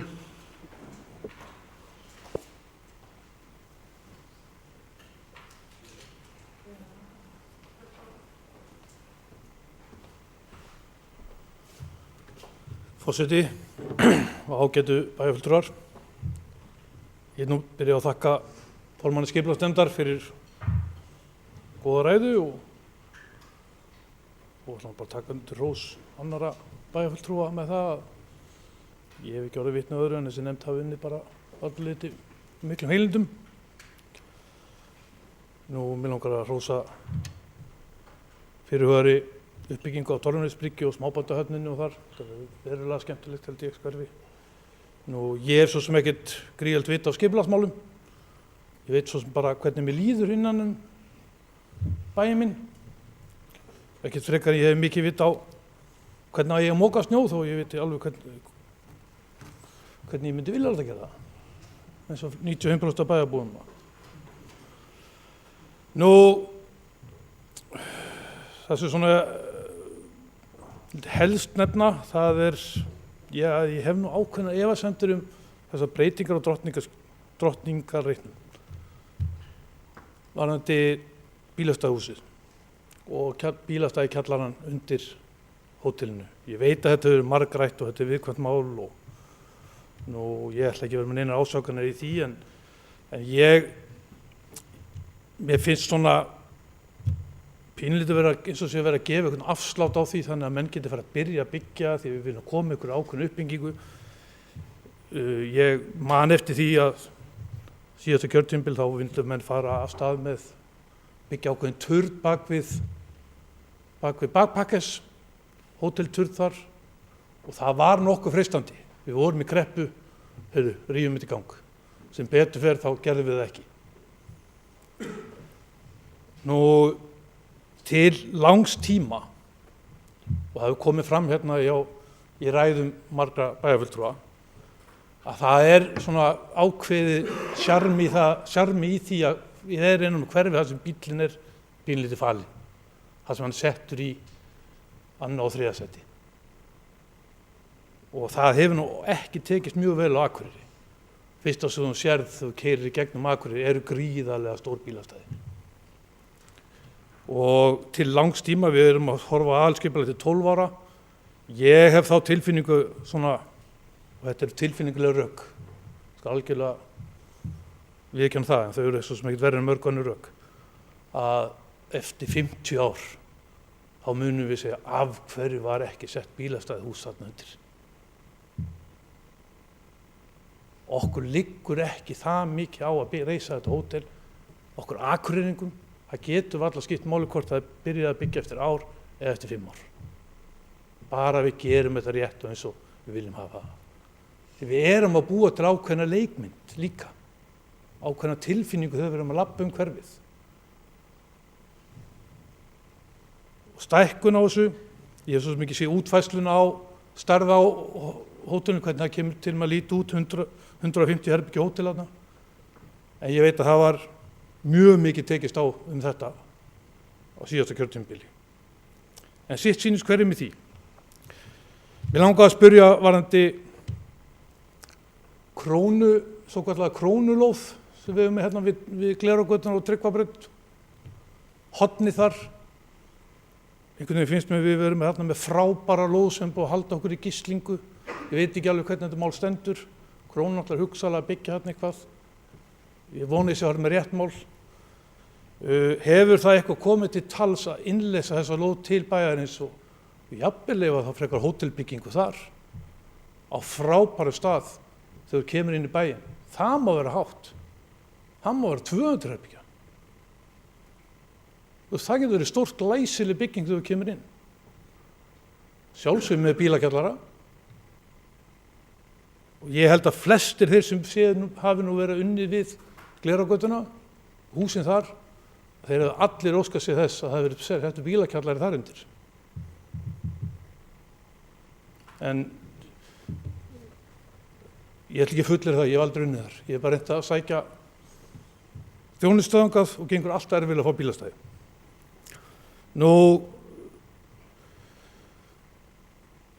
Mér langaði líka aðeins að tala þegar menn að horfa á alskipulag og þéttingu byggðar. Ég gríðarlega áhugamaður og talsmaður þéttingu byggðar, en eins og allir þá skiptir það máli að segja ekki alveg fyrir mig. Það sé svona hjá hinum frekar. Það vill oft vera þannig þegar maður tala þéttingu byggðar. En það er svæði fyrir ofan vestursíðuna, bak við vestursíðu blokkirnar. Það er mjög vinsælt að selst eiginlega allt orðið núna hann í Giljahverfinu og Síðuhverfinu, ákveðin stærða íbúðum. Nú er komið vegur þarna upp eftir, bak við vestursíðu blokkirnar, gríðarlegt pláss. En við tökum ákvörðun ákveðin í Hagahverfið. Mér finnst það ekkert sérstaklega spennandi tilhugsun þegar við höfum tækifæri til að þétta byggð. Hefur verið gerð ykkur svona kostnaðargreining, vitið hvað kostar Hagahverfi fyrir okkur í uppbyggingu, bæinn, versus tekjur. Þú veist, hvernig er þessi hlutföll? Og mér þó að margir sína áhuga á lóðum núna í Hagahverfi, þá er ég ekki endilega viss að sé endilega að fara að byggja þar strax. Oft halda menn lóðum svona í að taka það frá til betri tíma. En svo gerist þetta bara hraðar heldur en ég get ímyndað mér. Ég fagna því að menn sé fara í einhverja mikla uppbyggingu á Eyrinni. Og ég held að sé allir frekar spennti fyrir því að það takist vel til. Og þá langar mig að spyrja hvort það hefur verið einhver umræða það að vera með einhvern sjóð til að kaupa upp eignir þegar tækifæri gefst. Eignir hafa gengið hérna kaupum og sölum. Það eru ekkert allar eignir hérna á Eyrinni glæsilegar, langt í frá. Og sum hverfi hérna á Eyrinni væri nú allt í lagi að fara með, ég ætla nú ekki að nota orðið sem langar að segja, en allavega að gera það öðruvísi heldur en þeir í dag. Og það er ekkert endilega besta lausnin að kaupa sér ódýra húsnæði og allir sér að gera það upp. Ég hef alveg prófað það. Það sást hefði verið skynsamlega að tala um jarðhita það strax. Það kostnaðarlega sé, en ég vissi það ekki þá. Göngugötun og miðbæinn, uppbygging á honum. Mér er svolítið minnist ég ræddi þetta við einn kunningja mín sem býr erlendis, sátum henni í miðbæ og segja, okkur langar að gera svona breytingar og svona breytingar hérna í miðbænum. Menn að tala um það, hann bara, það er ekki það sem miðbæ. Það er eina sem ykkur vantar, það er fólk. Þetta eru bara einhverja örfá hræður í stóru miðbæ. Það er svona kannski kalla á fólk, þannig að fólki komist niður í miðbæ. Svo vantar okkur náttúrulega einhverja 10.000 manns til að búa á Akureyri. Landsnet, ég var alveg að passa mig þegar ég er að tala um Landsnet, svo ég fær ekki alla leið. Mér finnst það mjög spennandi verkefni og mjög skemmtilegt að þið skulu vera að fara að ræða það nú og setja jarðstrengarnir undir. Og það er sennilega eitt stærsta verkefni fyrir Akureyrarbæ, það er að fá rafmagn til bæjarins.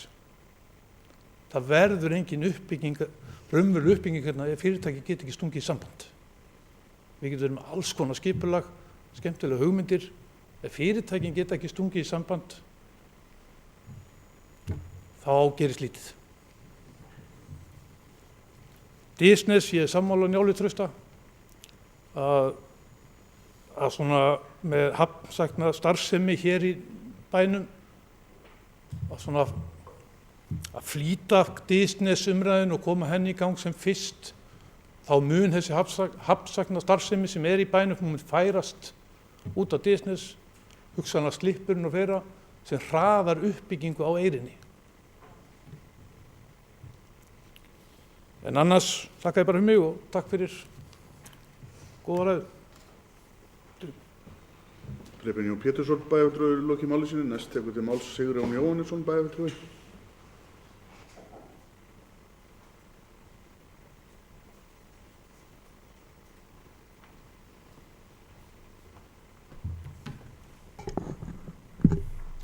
Forseti, ágætu bæjarfulltrúar. Ég vil einnig þakka formanni skipulagsnefndar, Tryggva, fyrir ágæta ræðu og ég nýt þess að starfa í þeirri nefnd ásamt honum og Ólínu og fleirum. Og þar er mjög fín og góð umræða flest mál og ég held bara fín vinna. Það er kannski smá sjálfsól hjá okkur. Það eru spennandi tímar framöndan í skipulagsmálum eins og eru kannski alltaf. Það er alltaf eitthvað að gerast. Og við erum að fara á stað í þessa aðalskipulagsvinnu. Vorum að samþykkja þessa verkefnalýsingu sem er einungis fyrsta skrefið og þið tóku kannski eftir því að það var alveg heilmikið inn í þessari verkefnalýsingu. Kannski fullt af hlutum sem við svona dagsdaglega lítum ekki á sem skipulagsmál en það eins og hefur komið hérna fram hjá fyrir ræðumönnum að aðalskipulagi er orðið miklu víðfeðmara til þess að skapa grunn og hvernig við viljum láta samfélagið þróast hjá okkur.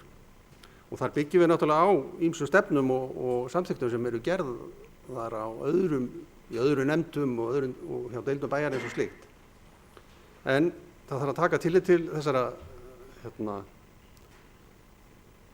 þessara mála og þar af leiðandi snýst þetta ekkert lengur bara götur og hús. Og það er kannski grunnurinn að þessu að þegar bæjarfulltrúi Logi kom inn á aðlaðandi bæ. Að mínum mati búum við mjög aðlaðandi bæ og kannski þessi prebbi var að segja að það er ekkert að þessum miðbæ og það er ekkert að þessum bæ. En engar síður fjölgar mjög lítið hér. Það er kannski áhyggjurefni. Það vantar fólki. Við erum bærin stækkar. Við erum kannski með fleiri gesti og kannski fleiri nemendur hér að staðaldri innan bæjarmarkana. En íbúar sem er hérna, það er að segja fólk sem býr hérna og er með lögheimili, því fjölgar hægt. Og fleiri íbúðir eru í eigum fólk sem býr annar staðar. Það er vinsælt að vera hérna. En okkur vantar fleira fólk til að búa í bænum. Og þá er ég ekki að tala um að það eru eitthvað byltingakenndar fjölkun en allavega bara við séum svolítið í framvarða sveitafélaga utan höfuðborgarsvæðisins. Hvað það varðar. Það eru nokkur í punktar, það er nú ansi margt búið að koma hérna fram og eiginlega bara allt mjög jákvætt. Þannig að benda á einn punkt sem er í skipulagslýsingunni í áherslupunktunum og það er talað að bærinn er staðsettur á norðlægri breiddargráðu og við erum að taka tillit til mismunandi árstíða. Þetta kemur nú sífellt upp í þessari snjómokstursumræðu.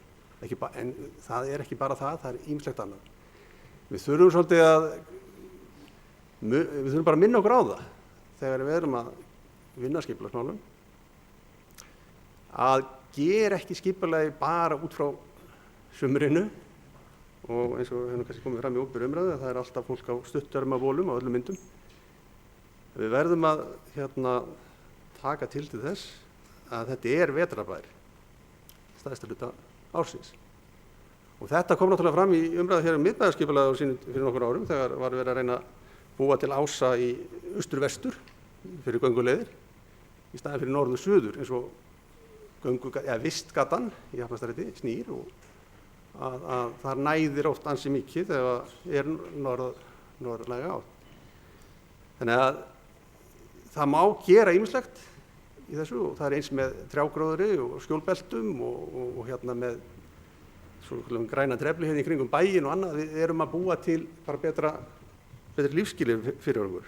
Því að það er það sem við og flestir taka með hvar líður mér vel, hvar vill ég búa, ekki endilega hvað fæ ég í launaumslagið. Og flest fyrirtæki hér í bænum eru alveg sanngirðisværi að borga laun á við sambærilega fyrirtæki annars staðar. En það þarf að vinna þarna áfanga að fólk vilji búa hér út af að það eru lífsgæði að búa hérna. Ef ég ræði aðeins samgöngur og það verður spennandi að sjá hvað kemur út úr þessari nefnd samgöngustefnu og klárlega verður aðalskipulagsvinnan að nýta sér hana. Og þetta snýst í mínum huga, það er þetta val, að fólk hafi val. Ef ég vil ganga eða hjóla þá hafi ég val það, en það getur auðvitað ekki og þeim fjölgar, en það verður auðvitað dýrar og erfiðara ef við ætlum að halda öllum leiðum opnum í árferði eins og núna, að allir geta alltaf hjólað og alltaf gengið auk þess að geta keyrt. Og það er kannski hluti af þessum kostnaði sem við þurfum að spyrja okkur í hvað með til þessa. En varðandi samgöngunar og alla þessar bílaeign, það er bara þannig að fólkið á alla þessar bíla, það er ekki það að við getum bannað því að eiga þá, og þeir eru einhvers staðar. Og það getur vel verið að við getum hjálpað til í skipulaginu að fólk þurfi ekki alltaf að nýta það eða allar í miðbæinn eða hreyfa sig eitthvað, eða að við séum með íbúðahverfi, að fólk geti valið sér búsetu nálægt sínu vinnustað og þess vegna gengið í vinnuna. Og þar kemur til þess Odderinn mjög sterkt inn, af því að þegar ég ræði Odderinn þá er ég ekki að tala um íbúðahverfið eingöngu.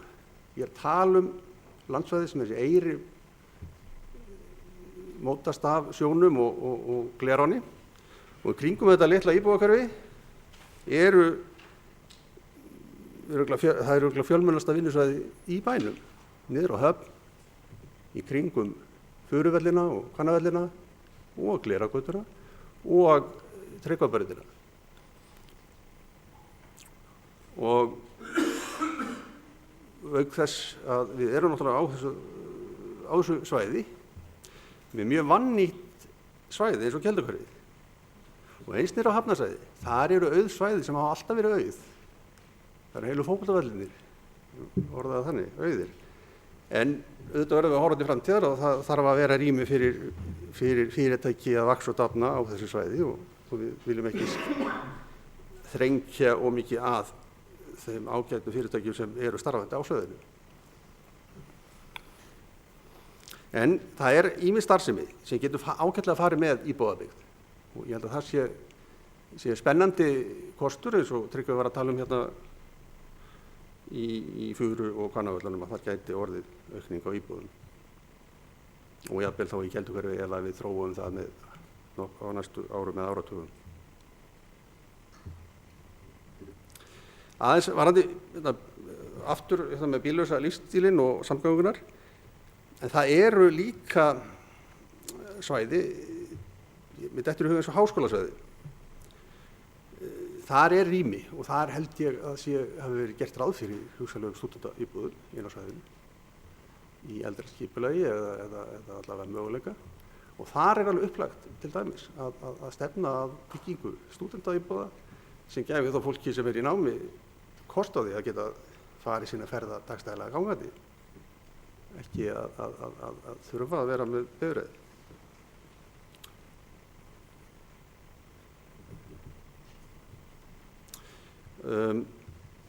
Ég held að það sé líka mjög áræðandi að við erum að nýta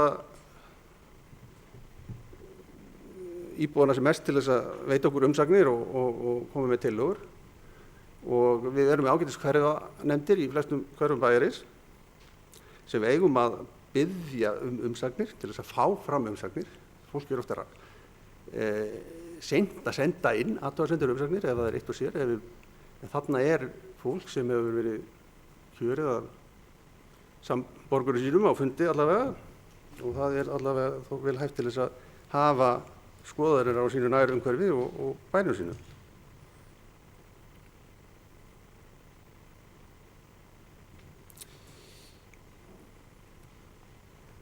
Aðeins að hérna raforkumálunum, ég held að tekja undir með Preben að þetta er stór mál að tryggja hér svæði til þess að koma orkuflutningsleið í gegnum bæinn, smáðbænum, og sama hvaða formi hún er í sjálfu sér.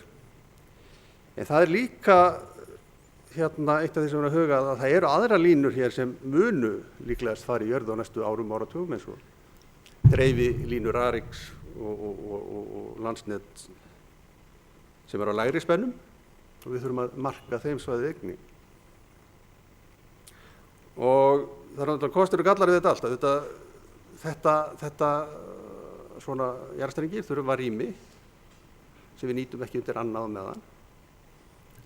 En ég held að þessi mál séu í góðum farvegi og það var ánægjulegt að heyra á þessu fundi sem Tryggvi minntist á.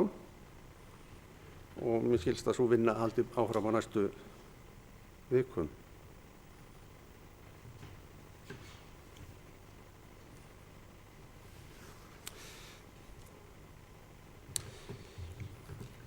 Ég held að flestir að við eigum hérna nokkur svæði sem við getum unnið að þéttingu byggðar. Og við erum með ágætis grunngerð í bæjarfélögunum sem við getum nýtt.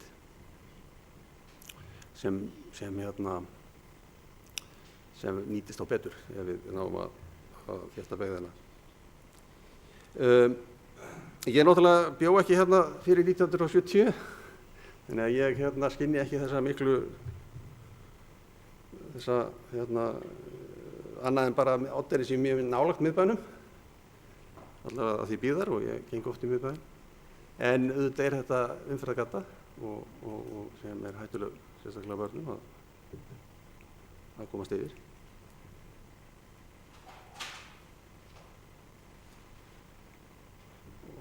En ég held að með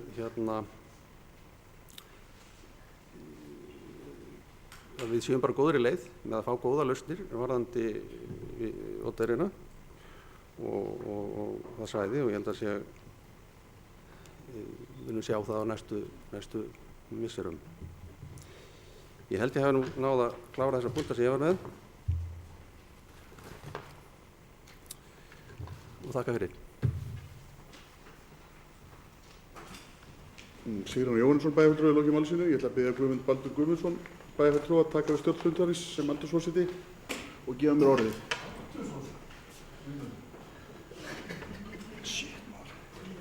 Ég hef nú alveg erfitt með að trúa að ég sé aldursforseti en ég verði víst að verða í beiðninu og gefa Matthíasi bæjarfulltrúa orðið. Forseti og getur bæjarfulltrúar, ég býst einlega afsökun á því ef þú ert ekki aldursforseti hér í dag, Guðmundur Baldur. Ég vil þakka Tryggva Má Ingvarssyni, formanni, fyrir yfirferðina og ágætar umræður þessi mál. Skipulagsmál eru alltaf umdeild og ég held að hafi bara, við erum öll eins og Preben, bæjarfulltrúi Preben, Jón, kom inn á, við erum öll með skoðanir á skipulagsmálum, eða vel flest. Og þau hafa mismikil áhrif á okkur. Við getum haft skoðanir á skipulagsmálum í öðrum sveitarfélögum, við getum haft skoðanir á skipulagsmálum annars staðar í bænum en mjög mörg höfum við skoðanir á þessu og þau geta verið ansi dýrkeypt ef við gerum skipulagslegt klúður. Og þess vegna er mjög mikilvægt að þessi vanda til og við hugsum svolítið út fyrir kassan og hugsum til framtíðar hvernig hlutirnir eru að þróast og hvað þarf og þannig við þurfum að vanda okkur vel þegar við gerum þetta og virkja sem flesta og það er bara mjög gott að skipulagsnefnd hefur held ég aldrei áður verið með mikið af opnum fundum og verið virk í íbúalýðræði eins og undanförnum mánuðum og þannig að það er bara mjög jákvætt. Ég held að þegar við komin inn á einstaka mál, hvort sem það er Drottningarbrautarreiturinn annað, þetta er vissulega hafa bæjarfulltrúar og hugsanlega íbúar og fleiri mismunandi áhyggjur af þessu. Ég persónulega finnst mjög mikið að þarna að vera 150 herbergi og engin bílastæði í kjallara, en það er annað mál. Ég er á því að við eigum að vera duglegri við að markaðssetja Akureyri sem frábæran kost þess að byggja upp og flytja til. Allt hefur þetta áhrif, ég meina auglýsa, þá er ég ekki að tala að setja einhvern lítinn texta í hornið á einhverju fréttamiðlum að það séu lóðir til lausar á Akureyri, heldur að teikna upp myndir, teikna upp hugmyndir og markaðssetja þetta. Taka heilsíður í stærstu fréttamiðlum og auglýsa Akureyri sem þann kost sem hann er. Ég hitti ungt fólk helgina sem var að koma í fyrsta skipti, hópur nema úr háskólanum í Reykjavík, Háskóla Íslands, og þau segðu það er bara allt hérna, þetta er frábær staður. Það er meira að segja gardínubúð hérna, sagði einn. Og þannig að það er allt til alls og samfélagið okkar er alveg frábært. Þess vegna eigum við að auglýsa það, markaðssetja það. Við höfum að tryggja að hér séu leiðir og lóðir til atvinnuuppbyggingar og til þess að byggja upp samfélagið. Ef okkur skortir rafmagn, þá er enginn að fara að byggja neitt hérna upp. Við erum ekkert að fara að setja hérna vindmyllur í garðan okkar. Við þurfum að fá raforku hérna inn á svæðið og ekki seinna en núna. Þess vegna skiptir máli að við vinnum hratt og örugglega í þessum þáttum og klárum þessi málgagart Landsneti, klárum að fá raforku inn á svæðið, förum vel og gerum þetta, mjög yfirvegað og rúndýgt þetta aðalskipulag, hugsum hvar við, eins og Logi Már bæjarfulltrúi kom inn á, hvað hafa menn gert annars þar? Ég finnst það vanta rosalega mikið. Þú veist, að sjá frábærar breytingar á borgum, áherslur og annað slíkt sem að hafa stutt við atvinnulífið, gert bæi, sveitarfélaga, menningarsamfélögum eða skólasamfélögum, hvað það er. Hvað getum við gert til að gera Akureyri enn flottara? Þannig að takk fyrir mig. Bæjarfulltrúi Matthías Rögnvaldsson hefur lokið máli sínu og tekur aftur í stjórn fundarins. Ég þakka Guðmundi Baldvini Guðmundssyni bæjarfulltrúa og Aldur Svoseta fyrir að stýrt fundinum. Þá er næstur á dagskrá Logi Már Einarsson bæjarfulltrúi. Forseti, ágætu bæjarfulltrúar. Ég ætla bara að koma inn og örfá punkta sem að hér hafa komið fram. Ég er í fyrsta lagi alveg sammála bæjarfulltrúa Njáli Trausta að það þurfa að leiðrétta fyrir breytingum sem verða, eins og til dæmis þegar við erum að bera saman kílómetra í götum og það held ég að við þurfum að gera til þess að fá þennan samanburð réttan. Ég óttast hins vegar að það sé þannig að bærinn sé að gisna og hann réttilega kom inn á hvernig þéttleikinn hafði nú þróast í Reykjavík frá þessu tiltölulega lágreista hverfi austan Hringbrautar og núna í dag í Reykjavík. Það er nefnilega ekki allt fengið með því að byggja hátt upp í loftið. Það eru rauninni fyrst og fremst mannvirkin í kringum húsin, bílastæðin og göturnar sem hafa verið að þenja þetta svona út. Og við þurfum auðvitað bara þar sem við getum að draga úr því. Það er auðvitað alveg rétt sem að bæjarfulltrúi Sigurjón segir að menn eiga orðið bílana og það er heldur enginn að tala um það að hindra að menn noti þá. Það á hins vegar líka að vera valkostur að eiga ekki bíl. Og það er mjög auðvelt í svona litlum bæ eins og Akureyri að hanna hluti, byggja upp almenningssamgöngur eins og Sóley bæjarfulltrúi benti á og annað slíkt, þannig að við þurfum ekki að eiga bíl. Við höfum séð drastískar breytingar í Bandaríkjunum til fækkunar þeirra 19 ára unglinga sem að sækjast eftir að fá bílpróf. Einhver hefði talið það tíðindi í Bandaríkjunum fyrir nokkrum árum.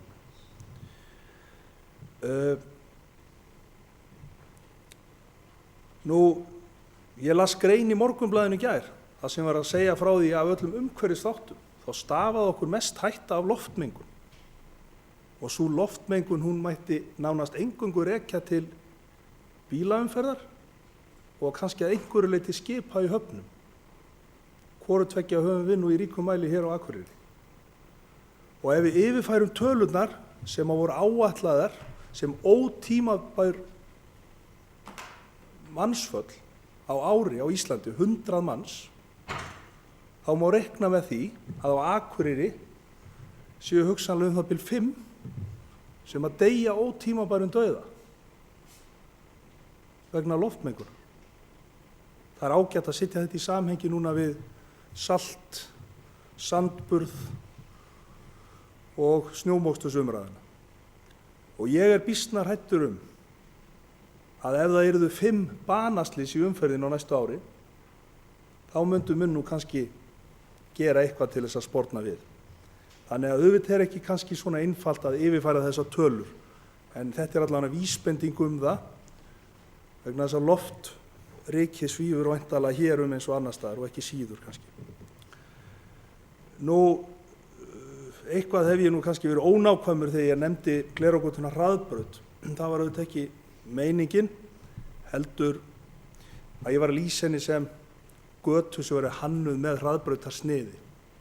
Það er býsna merkilegt sko, þegar maður keyrir niður frönsku og ítölsku og spænsku rívjörnar. Þá er það þannig að maður keyrir á hraðbrautum, 2 akreinum í hvora átt, á milli bæja. Og svo þegar maður kemur inn í bæinn, þá hægir maður á sér og keyrir eftir svona litlum þröngum strandvegi og horfir í kringu sig, stoppar, fær sér kaffi eða borða, keyrir svo aftur og fer á hraðbrautuna. Hér á Íslandi er þetta öfugt.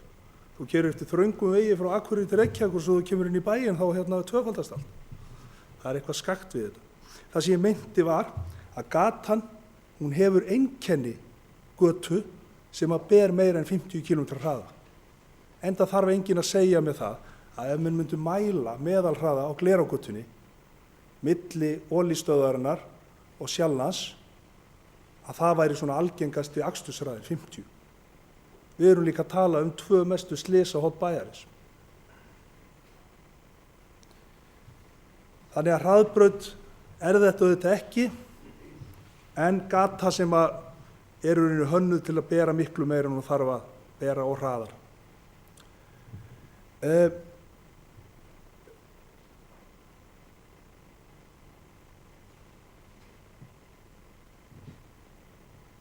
Ég er sammála Sigurjóni bæjarfulltrúa líka það að Eyrin er ekki bara íbúðasvæði.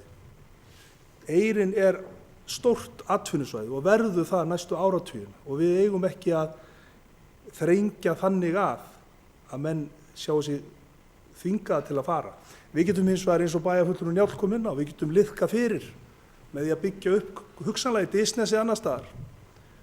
Vegna þess að þó að fiskvinnsla geti algjörlega verið í fínni sátt við íbúðabyggð, þá finnst manni svona að gáma geymslusvæði kannski vera eitthvað sem að mætti hugsa annars staðar svona þegar það kemur. Og þegar við tölum einmitt Eyrina og hún sé ekki bara íbúðasvæði, heldur líka atvinnusvæði, þá er það einmitt það sem við viljum og það er það sem allar borgir núna er að rembast við. Það er að fara aftur í þetta evrópska módel blandaðrar byggðar. Þar sem að þú þarft ekki á bíl að halda endilega ef þú ert í vinnu. Hér kom líka fram bæði hjá bæjarfulltrúa Sigurjóni og bæjarfulltrúa Preben að miðbærinn væri fínn, væri flottur, það kemur fólk hérna og segja að það væri æðislur og vantaði bara fólk. Það er margt ágætt í miðbænum, við getum hins vegar styrkt hann og byggt hann upp. Og sá veruleiki að til skamms tíma hafi nánast ekki þrifist verslun í miðbænum vegna þess að það opnaði verslunarmiðstöð 2 kílómetrum frá, er býsna alvarleg aðvörun. Af því að Akureyri er ekki eini bærinn sem þetta hefur gerst. Öll eftirstríðsárin hafa einkennst í skipulagsgerð á hugtakinu flokkun og aðgreining. Þar sem þú býrð á einum stað, vinnur á öðrum stað, sækir skemmtun á 3. staðnum og hvað tengir þetta allt saman? Umferðarmannvirki sem eru langt umfram það sem þú hefur þörf á. Það er hins vegar gleðilegt að við höfum verið að hverfa frá þessu og við höfum verið að fara aftur í þessa gamlu evrópsku borg sem við svo náttúrulega sækjum í þegar við förum í frí erlendis. Og lykilatriðið þar, það er að færa meira líf inn í miðbæina og gera fólki kleift að búa þar. Þeir sem vilja svo eiga 1, 2, 3, 4 bíla, þeir geta fundið nóg á lóðum á Akureyri og við eigum auðvitað líka að sjá til þess að þeir geti ekið En ég kom nú, já, ég ætlaði að nefna 1 punkt líka, vegna þess að mér finnst á Íslandi öll umræðum umhverfisvernd fer svo fljótt út í umræðum náttúruvernd. Þetta getur algjörlega að fara saman. En hins vegar er ekkert sama sem er ekki milli náttúruverndar endilega og umhverfisverndar. Náttúruvernd er göfug en hún er allt annar hlutur eða kannski hlutur á sama meiði, ekki það sama. Umhverfisvernd framtíðarinnar þarf í miklu ríkari mæli að snúast borgirnar, bæina og þær aðgerðir sem að við grípum til þar. Við erum komin langt fram úr flestum þjóðum í heiminum. Það búa orðið 80% allra íbúa Íslands í skilgreindu þéttbýli, 50-60% í heiminum og verður 70 árið 2050 og með sama áframhaldi þá verður þetta sjálfst orðið enn meira hérna. Þannig að við þurfum í ríkara mæli heldur en mjög margar aðra þjóðir að huga einmitt að umhverfisverndinni í borgunum okkar og þéttbýlinu en ekki bara á hálendinu. Þó við þurfum að gera það líka. Og þess vegna svo mikilvægt að við hlúum að fyrirtækjum svo Vistorku sem apparat sem að mun halda okkur á tánum, benda okkur á leiðir, aðvara okkur og skamma okkur þegar við erum ekki að gera nógu vel. Og ég veit alveg að það ágætis samstarf milli formanns skipulagsnefndar og framkvæmdastjóra Vistorku og það held ég gott. En þetta var langur aðdragandi bara lítilli spurningu sem ég ætlaði að beina til formanns skipulagsnefndar og hún á þessa leið. Hvort að skipulagsnefnd sjá ekki tækifæri í því að hvetja, frekar en kannski en að þvinga, en að ýta mönnum í það að nýta lóðir betur. Við látum einhverja sérfræðinga setja fram tillögur sem við síðan samþykkjum hvað lóð ber mikið byggingamagn. Gefum okkur hún beri 1000 fermetra. Þá rukkum við fyrir þessa 1000 fermetra, jafnvel þó þú byggi bara 500. Það ágætt. En við höfum stundum gefið okkur að það væri nóg. Þannig að þegar að menn koma, sem að oftar en ekki, og reyndar held ég oftar heldur en þegar að menn sé að biðja þéttari og meiri nýtingu, að menn koma kannski að biðja 40, 50, 60% nýtingu á lóð. Þá segja mig gjarnan, það allt í lagi. Þeir borga fullt gjald fyrir það. En þá gleymist inn í þá breytu að næstu 50 árin, eða meira, þá borgaru minni fasteignagjöld, þú borgar minni veitugjöld og þú fækkar hlutdeild per kílómetri götu. Þannig að þetta mjög dýrt mál og þetta á ekki að líðast. Mér finnst að skipulagsnefnd að velta fyrir sér hvort það ekki hægt að koma með einhvern hvata til þeirra sem nýta lóðirnar sem best og refsingar á þá sem að nýta þær óásættanlega eða leyfa þeim það þá ekki. Logi Einarsson bæjarfulltrúi lýkur máli sínu. Næst tekur til máls Eiríkur Björn Björgvinsson bæjarstjóri.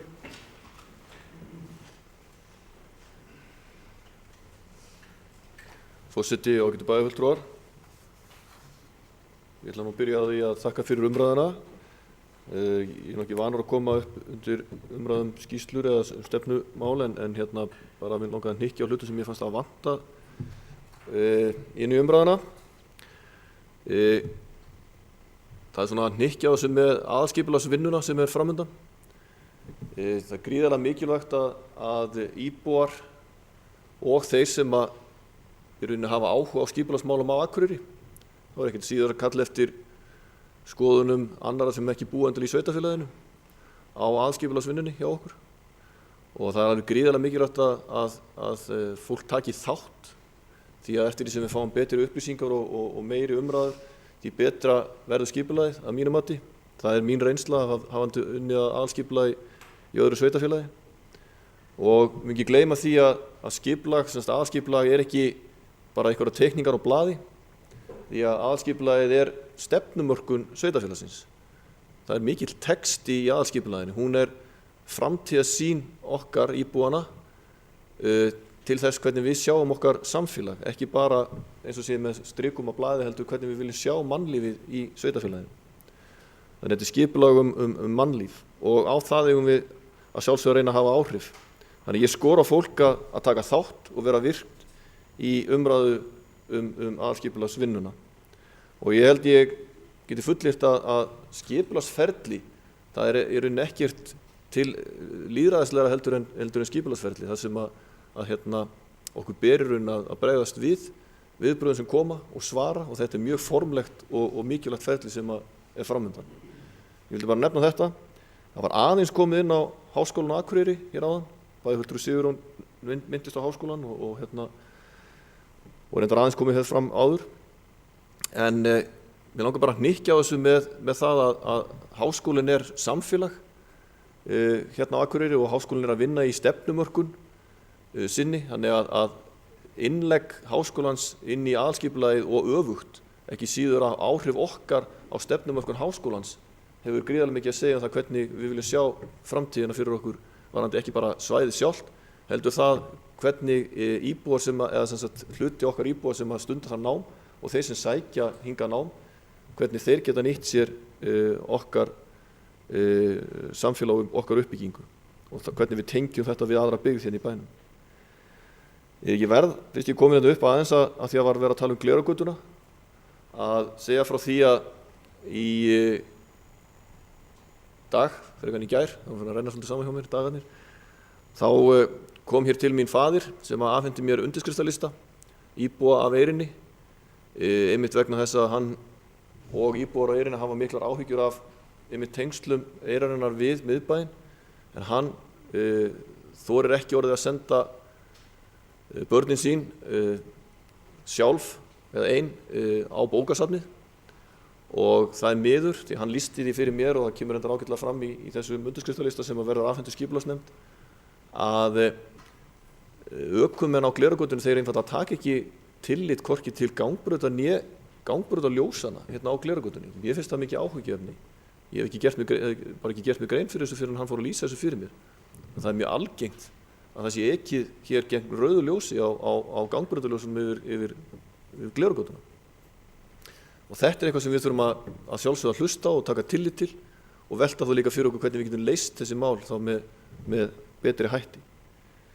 Og svo að lokum bara hérna frá mér sem er nú gamall brandar en hérna ágætis hlutur inn í markaðssetninguna sem að forseti minntist á hérna áðan að hérna, þetta er algjörlega stólið að ef þú færð ekki bænum þá þarft ekki á því að halda. Takk fyrir. Eiríkur Pétur Björgvinsson bæjarstjóri lokið máli sínu. Næst tekur til máls Tryggvi Már Ingvarsson, formaður skipulagsnefndar.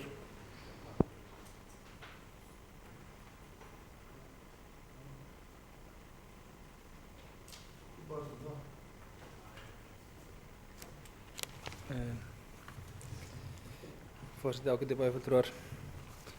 Ég kemur upp til að svara allavega spurningu sem hafa verið beint til mín og ég þakka leið hlýleg orð í mín garð og til skipulagsnefndar. Sóla Björk, þú talar aðalskipulagið og svo staðadagskrá 21. Jú, það er staðadagskrá 21 á að vera hluti af, það er svona útgangspunktur í skipulagsgerðinni og ég gerir fastlega ráð fyrir að sú vinna sem nú er unnin í gerð umhverfis- og samgöngustefnu verði innleidd síðan inn í aðalskipulagið. Og ég held að margar þær stefnur sem að vinna hingað og þangað í bænum muni sem verið teknar upp í aðalskipulagið og verði þar afleiðandi hluti af aðalskipulaginu í framtíðinu og uppfæra þar. Það tala um að hugsa út fyrir boxið, Sigurjón kom aðeins inn á þetta, við erum að hugsa þetta út fyrir boxið í þessari vinnu. Við erum að leggja formulega stað með samskipti ykkar í dag með skipulagslýsingun og nú erum við að fara að vinna þessa aðalskipulagsvinnu alla. Bíllaust hverfi, við hefum ekki rætt það, en bara góður punktur. En ég tek líka undir með Loga að þessi aðgreining á atvinnusvæðum og íbúðarsvæðum gegnum tíðina hefur einmitt unnið gegn bíllausum lífstíl. Og það að nýta aðalskipulag svona stefna okkur í frekari blandaða byggð, hún kannski hjálpa fólki líka að velja þennan lífstíl, að sleppa bílnum eða spara hann. Varðandi að hugsa út í boxið kom Sigurjón aðeins inn á þetta vetrarbærin Akureyri. Ég fór allar á flug eftir síðasta skipulagsnefndarfund þegar við fórum að ræða hvort að aðalskipulagið gæti verið árstíðabundið. Sagt, heyrðu, á vetunar þá er þessi reitur snjósöfnunarsvæði en á sumrin er þessi reitur leikvöllur. Þessi reitir eru teknir frá fyrir sleðabrekkur. Taka bara við, svo að því ég fer að skoða þetta meira og vera að skoða svona fordæmi í, það sérstaklega í Norður-Ameríku og svolítið skondið þegar þeir eru að skoða fordæmi frá Íslandi. Þetta kom í hringinn að ég fann að lesa gögn frá Norður-Ameríku sem eru að apa eftir okkur og þá eru þeir með svona, ég er með svona alls konar hugmyndir. Þeir segja við búum á norðlægu slóðum, það hérna kalt og vetur 6 mánuði á ári, við eigum að skipuleggja bæinn okkar þannig að við hámörkum lífsgæðin okkar á veturnar. Sumrin koma bara einhvern veginn, eru sjálfgefin, það er gott að búa á Akureyri á sumrin, það þarf ekkert að skipuleggja þáttinn, við eigum að skipuleggja þannig að okkur líði sem best þegar það er hvað kaldast og dimmast. Og þetta finnst mér bara heilmikið til í þessu. Og reyndar eitt annað sem þeir hafa komist að, það er varðandi hvernig á skipuleggja norðlægu slóðum að þannig að þau ræða þar mikið að áherslu á beina vegi en ekki bogna, vegna þess að það er auðveldur að ryðja beina vegi og þá komum við hana líka inn að það eru þetta fleiri kílómetrar á íbúa ef við erum með mjög beygða vegi. Það er bara aukinn kostnaður við snjóruðning og við getum alveg tekið þetta til skoðunar. Guðmundur kom hérna inn á að virkja, og Eiríkur Björn, að virkja bæjarbúa í samvinnu og reyndar bara virkja alla í samvinnu og í aðalskipulagsgerð og þáttöku. Og við höfum verið með ýmsar hugmyndir og í skipulagslýsingunni kemur fram svo hugmynd að við verðum með eitthvað svona slembjúrtak þar sem við fáum bara svona handófarskennt bæjarbúa til að koma inn í eitthvað svona aðalskipulagsvinnu. Við munum líka fara með einstök málefni inn í hverfin, boða til fundar þá þætti sem snúa þá sérstaklega viðkomandi hverfi og við í skipulagsnefnd munum gera okkar ýtrasta til þess að aðalskipulagið verði unnið á sem lýðræðislegastan og bestan hátt. Ég er sammála Ólínu varðandi uppbyggingu Oddeyrar og ég bind gríðarlega mikla væntingar við þá vinnu sem við erum að vinna núna í heildarskipulagi Oddeyrar og eins og kom inn á ræðinu minni, hún hefur tafist og mér þykir það miður en ég vona að við fáum að sjá árangur fyrir en síðar. Logi var með ekki beina spurningu til mín í fyrri hlutunum með það. Nei. Njáll var með gagnaöflun, tölfræði til ákvarðanatöku. Við höfum rætt þetta inn í skipulagsnefnd og sett það í okkar stefnu eða áherslum að við viljum safna meiri tölfræðilegum gögnum. Það er mikilvægt að byrja strax því að svona tölfræðileg gögn hefur verið fjársjóður til framtíðar að leiðu fyrir að safna sömu upplýsingum ár eftir ár þá höfum við ykkur viðmið hvort sem það eru kílómetrar á íbúa eða þéttleiki. Ég tók það saman meðan ég núna áðan að það eru á Akureyri 23 íbúar á hektara cirka. Það ertu með fullt af iðnaðarsvæði undir og verslun og annað. Ef við tökum stór hverfi eins og síðuhverfi og svo kannski Lunda og Gerðarhverfi þá ertu með 30 íbúa hektara. Það ertu með stór íþróttasvæði innanum. Ef við skoðum Oddeyri, samkvæmt þannig hefur lengi verið þéttasta byggð Akureyrar. Það eru 43,5 íbúar á hektara. Það sama og er í Naustahverfi sem segir okkur líka að Naustahverfi er bara þokkalega vel skipulagt að því leyti að það er þétt byggð. Það er rauninni þéttust byggð á Akureyri eins og stendur. En þetta eru upplýsingar sem er mikilvægt að safna og þetta er mikilvægt að við söfnum þessu upplýsingum frá ári til árs því þar gefa okkur líka kannski aðvaranir ef mikið af íbúðum er að fara í orlofsbyggð eða verða orlofsíbúðum og þá auðvitað lækkar hlutfallið. Þetta er mikilvægt fyrir okkur að halda þessu hátt uppi til þess að nýta sem bestan infrastruktúr eða þá innviði skulum segja sem eru í bænum.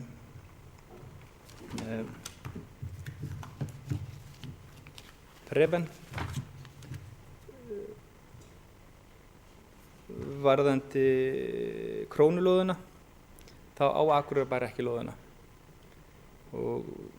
en við höfum unnið náið með lóðarhöfum undanfarið í skipulagningu lóðarinnar og ég vænti eins og ég kom líka inn á núna að það verði einhverjar fréttir á bara næstu vikum. Þetta er að gerast hratt þessa dagana og ég vona að við fáum tillögur sem við getum þá kynnt fyrir bæjarstjórn og íbúum mjög fljótlega.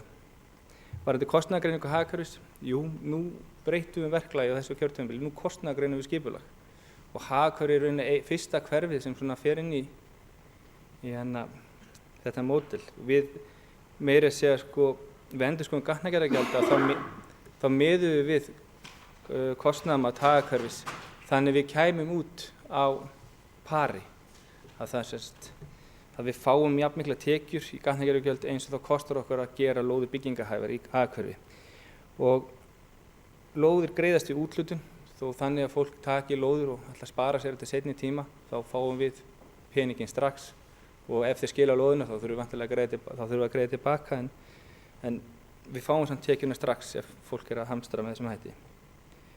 Sjóður til húsakaupa varðandi Oddeyrina. Þessi umræða hefur ekkert sérstaklega komið fram. Við erum eitthvað rætt einhvers konar sjóði en við viljum slegið það strax út af borðinu en erum hins vegar höfum verið að vinna verklagsreglum varðandi uppkaup húsa og annað. Ég vona að þeirri vinnu verði lokið. Ég hef verið í þeirri vinnu ásamt Dan Brynjarsyni. Disney, mér langar að koma með einn punkt varðandi Disney og þessar væntingar að starfsemi á Oddeyrinni flytji til Disney, að Akureyri var þróast og byggðist upp í kringum atvinnustarfsemi. Það myndi mínum mati skjóta svolítið skökku við flytjum atvinnustarfsemin eitthvað annað. Það er mannfrek starfsemi á Oddeyrinni, það er útgerð, það er slippur og það eru þetta margt fleira. Og mér finnst oft hættulegt að menn tala það að það sé eitthvað lausn í framtíðinni verði Disney þannig eitthvað staður þar sem allt það sem er Oddeyrinni er í dag verði. Ég held að við verðum að þróa Oddeyrinna við verðum að þróa Oddeyrinna í takt og í samstarfi við þá atvinnurekendur sem þar eru. Og þannig held ég líka bara farsælustari sátt og góðum árangri. Sigurjón, þú nefndir háskólasvæði. Við kemur sérstaklega fram í skipulagslýsingunni, það er sem sagt að við ætlum að þróa aðalskipulag í samvinnu við háskólann. Við leggjum svolítið áherslu á það að Akureyri er háskólabær og við þurfum að geyma svæði fyrir háskólann, við þurfum að hafa háskólann með í ráðum. Uppbygging á campus, ég veit að af áhuga háskólans á einhvers konar uppbyggingu. Við svo sem ekki tekið enga formulegar umræður en skipulagsnefnd er bara mjög jákvæð og opin fyrir allri umræðu til þess að styrkja þetta annars frábæru stofnun. Ég tek undir orð Matta frekari markaðssetningu samfélagsins og ég held að við þurfum að vera djörf í fyrsta lagi hvað það varðar. Við höfum óteljandi kosti og skardinubúðir og annað sem en við megum bara vera svolítið stolt af. Ég endurtaki það sem Matti sagði, en við þurfum líka að vera kjörkuð til að taka ákvarðanir. Við þurfum líka að vera kjörkuð við erum viðbúin að gera einstaklega mistökum, við þurfum að vera kjörkuð, það á ekki að standa á bænum að taka ákvarðanir. Við þurfum að vera svolítið á undan og sýna kjark. Logi nefndi tækifæri að nýta lóðir betur. Ég veit ekki hvað við getum skipulagsnefnd til þess að, en ég tek undir orðin að við þarf að nýta lóðir betur út af því að þó svo við fáum gatnagerðargjöldin greidd þá fáum við ekki fasteignagjöldin næstu áratugana. Ég hef með þá persónulega hugmynd og ég hef komin að framfæra á nokkrum stöðum að fasteignagjöld eigi ekki að taka mið af fasteignamati þess hús sem er reist, heldur taka mið af því skipulagi sem er á svæðinu og nýtingu. Þannig og ég hef fordæmi bæði frá Ameríku og Hollandi þar sem unnið er á þéttingu byggðar, að þá er sem sagt fasteignagjöldin reiknuð og byggir 3 hæða hús þar sem er leyfilegt að byggja 7 hæða hús, og þá reiknast fasteignagjöldin út frá 7 hæða húsi. Þú borgar bara meira fyrir að nýta ekki skipulagið. Annað er að ef þú ákveður að nýta gott landbúnaðarland í órækt, þá borgar þú samt í skatta þar sem landbúnaðarlandi myndi annars gefa af sér í framleiðslu. Þetta er auðlind og við þurfum að fara, pláss og rými er auðlind og við þurfum að fara vel með það, og ef þú ætlar að gera það með öðrum hætti en kannski samfélagið er búið að ákveða, þá þarf það að borga fyrir það raunar. Og ég er mjög spenntur fyrir einhvers konar svona leiðum. Ég held að ég sé búinn að svara öllum svona spurningum sem var beint til mín, en ef það er eitthvað frekar þá bara endilega spyrjið aftur. Takk fyrir. Tryggvi Már Ingvarsson, formaður skipulagsnefndar, hefur lokið máli sínu. Næst tekur hann til máls Njáll Trausti Feybjörnsson, bæjarfulltrúi.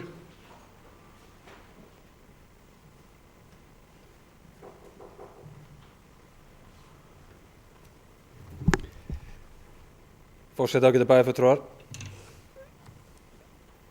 Langar rétt að minnast þetta nokkra punkta.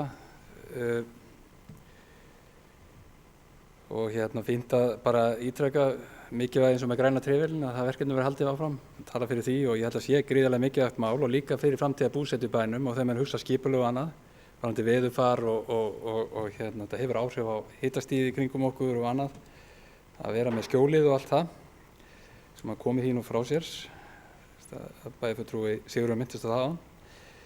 Umhverfisvænar samgöngur og því ég bað orðið þá var það punktur sem Ragnarstaðan sem minnist bæjarfulltrúi Logi einmitt á þetta með vistorku og það kannski sá punktur sem að ég vona að skýrið komið þá vel í gegnum þá nýja umhverfis- og samgöngustefnu sem við erum að vinna núna sem svolítið byggð á dagskrá 21 og víða komið við þar sem að í þeirri nefnd eru 2 fulltrúar frá umhverfisnefnd, 2 frá framkvæmdaráði og 2 frá skipulagsnefndinni og það verið að vinna á fullu í þeirri vinnu og vonandi kemur það svona innan eitthvað fárra mánaða og það þarf kannski að skilgreina líka svo því hvernig við sjá vistorku verkefni kannski svona lengra fram á veginn. Það fer nú að styttast í þetta til sem sagt þessi tímarammi sem var settur upp í byrjun að það fer nú að styttast í annan endan varðandi hann. Þannig að það svona eitthvað til að fyrir bæjarfulltrúa að hugsa hvernig við sjáum það til framhaldi á því máli varðandi vistorku og framhald þess verkefnis. Varðandi og við sem tekið þessa umræða áðan og áður varðandi eins og með þróun byggðarinnar og svo með þróun ég hef nú tekið dæmi varðandi eins og Reykjavík og skoða þetta með einhverjum bara einum fyrstu fundum þegar vorum að ræða þessi mál á þessu kjörtímabili þróun í Reykjavík, mannfjöldaþróunin frá 1994 til 2014-15 einhver 20 ára tímabili þar fjölgaði 22% en í nágrannasveitarfélögum Reykjavíkur í kraganum kringur Reykjavík fjölgaði 76%. Við getum náttúrulega rætt þetta með ákveðin stefnumál og annað en fólki ræður líka svolítið með fótunum. Og þannig að þegar við erum að ákveða eitthvað þá þurfum við líka að hafa í huga hvað nágrannasveitarfélögum ætla að bjóða upp á, hvernig þau ætla að standa sínum málum í skipulagsmálum og annað. Þannig að auðvitað er þetta ákveðin samkeppni við nágrannasveitarfélögum um fólkið til búsetu. Þannig að ég veit ekki lenda í þeirri sömu stöðu höfðu gerst á höfuðborgarsvæðinu hjá okkur að þetta er ótrúlega þróun ef menn skoða þessa tölfræði að bak við þetta. Hvernig þetta hefur verið síðustu 20 ára á höfuðborgarsvæðinu. Þannig að það er eitthvað svona sem þarf að skoðast vel. En mig langaði það formaður skipulagsnefndar Tryggvi Már minntist áðan á þessa könnun sem við fáum væntanlega betri upplýsingar varðandi göngugötuna, vistgötuna, göngugötuna með vilja íbúanna. Hvort að menn hafi þá tekið bara í þessari sömu könnun væntanlega og skoða þá listagilið með hvað menn ætla að gera þar og hvort menn hafa ekki spurt á Glerárgötunum hver er vilji íbúa bæjarins með nákvæmlega sama hætti til þess máls. Hvort að það hefði ekki endilega verið, fyrst mennum voru annars bara að gera skoðanakönnun á vegum sveitarfélagsins, hvort að þetta hefði ekki verið gert. Og hvort, ef það hefði ekki verið gert, hvort það sé ekki ástæða til þess að skoða vilja íbúanna í þessu máli. Varðandi síðan aftur það sem hefur minnst áður varðandi Glerárgötuna, hvort það ætti þá ekki að gera tilraunina það að gera hana einbreiða með baugjum eða hvað köllum þetta, bara með ótrúlegum hætti og sjá hvernig það vinnst. Það er ekki endilega flóknasta dæmi í heimi að gera þá tilraun. En væri ekki langað eðlast að gera þá tilraun bara og sjá hvernig það kæmi út. Og þá getum við kannski náð einhverju svona meiri svona sátt í því máli þegar við sjáum bara hvernig hlutinni gerast ef við gerum þetta yfir eitthvað tímabil, einhverja mánuði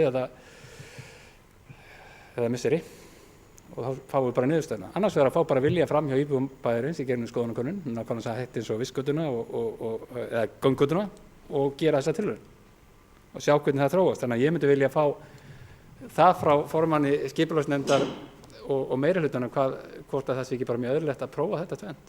Eða sem sagt gera könnun sig meðal íbúanna og síðan aftur að gera svona tilraun með að gera götuna einbreiða og sjá hvernig það fer nú í íbúanna á mannskapinn.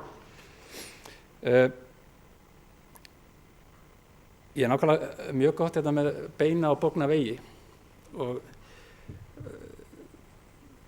það er bara sitandi í framkvæmda ráði núna þó nokkur ár. Að þetta eitt af það sem við eyðum, þegar við erum að tala snjómokstur, 10% af snjómoksturspeningum okkar fyrir viðhald af því sem skemmist við snjómokstur. Þannig að þetta svo eitt, þannig að ég vona svo sannarlega að þá í nýja aðskipulega, þegar við erum að deiliskipulega hverfi framtíðar og annað, að við förum að hugsa þessa líka þessa, og þetta svona enn eitt atriði bara að fá tölfræðina fram og þekkinguna. Þannig að þetta safnast alltaf saman eins og við séum kannski að setja núna 10 til 15 milljónir ári núna þá í viðhald kannski með við mokstuspenningi sem við farið undanfarin 2 ár. Þetta hlutfall hefur verið í kringu 10%. Ef þetta einhvers staðar kringu 10 milljónir eða meira ári sem við erum að setja í brotna kantsteina og þannig að þetta bara, þannig að það er fín umræða að taka. Glerárgatan og umferðaröryggi, nú er verkefni í gangi þar sem Akureyrarbær og Vegagerðin hafa tekið höndum saman að reyna að fara í öryggisumbætur á þjóðvegi 1 í gegnum bæinn og menn er að skoða, það er búið að skoða slysinn hvar þau verða og þetta er svona svolítið átt sem að ræddi fyrir ykkur 3-4 árum einmitt að skoða þjóðvegi 1 í gegnum bæinn og slys. Kemur líka ljós að gatnamótin út við Shell og Toyota, ég held að þau séu númer 2 og eftir það sem við Glerártorginu, það sem að Tryggvabrautin, Hörgabraut, Borgarbraut og Glerárgata mætast, það er númer 1 eins og við þekkjum og þar er slys á 39-40 daga fresti reiknaði með einhvern tímann og það bara kemur það út í þessari skýrslu núna. En svo held ég að númer 2 hafi verið út í Shell. Og það er bara mikið að slysum. Mögulega er það vegna umferðarstýringar að ljósin breytast tillit til umferðarinnar. Það er ekki bara á tíma. En þannig að það hefur ekkert komin sérstaklega vel út. Önnur slysahætta er við Sjallan, beygjan og þar hafa verið að skoða umferðarbætur hvað mögulega er hægt að gera þar. Þannig að það er ekki endilega mjúka en menn hafa að skoða ýmislegt annað og það er bara hringtorg eða hvernig menn vilja gera það. En þetta er svona umræða sem það er bara gott að hún sé komin á stað en og veðurfar, við erum ofta einmitt rætt það að sem er mjög gott að sem að bæjarfulltrúi Logi kemur inn að varðandi umhverfisvernd og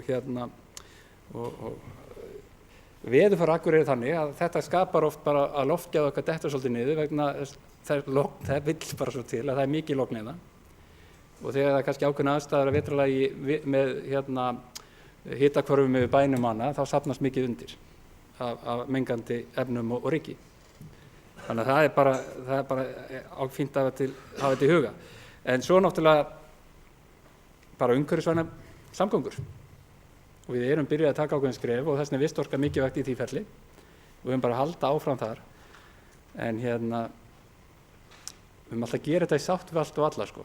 Ég hef enga trú á því að við ætlum að ryðjast fram að halda bíla hverfi næstu 20-30 árum samgöngumáti. Ég hef ekki trú á því.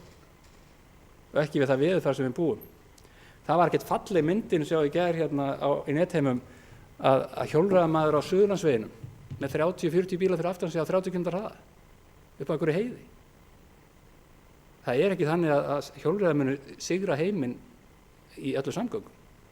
En það var agaleg myndin hins vegar. Og hvers konar hætta heldur að skapist af þessu? Í alvöru það voru 30-40 bílar upp á Suðurlandsveginum einhvers staðar hjólreiðamaður fremstur með veginn. En ég held að við höfum bara skoðað þetta í sátt og samleiti við allt og alla, en það er líka annað sem að ég hef ekki fengið þá tölfræði. Ég hef eins og óska eftir að veri safnað upplýsingum um það og hefur áhrif náttúrulega á snjómokstunin bænum. Hjólastígar, eða stígakerfið okkar, það er 70 km í dag og það er það sem hefur vaxið alveg gríðarlega og auðvitað fylgir þessu kostnaður líka, menn þurfa alltaf að hafa það í huga. Þetta snýst ekki bara snjómokstur vegna gatnabæjarins, heldur líka út að stíga kerfinu og hvernig það hefur þróast. Hins vegar er tölfræðin ekki til ennþá hvernig þetta hefur þróast síðustu 20 ár með stíganum.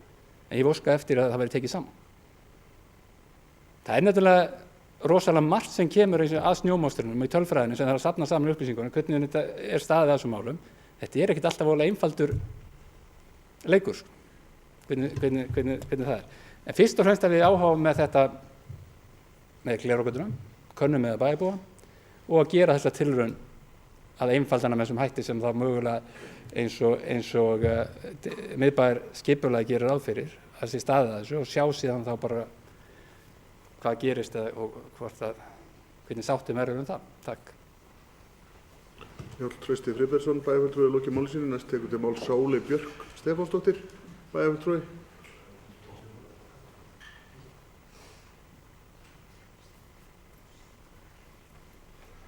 Fórstu okkur til bæjarfulltrúar, ég ætlaði nokkuð að hafa þetta langt en nokkur atriði sem ég langaði til að koma inn á.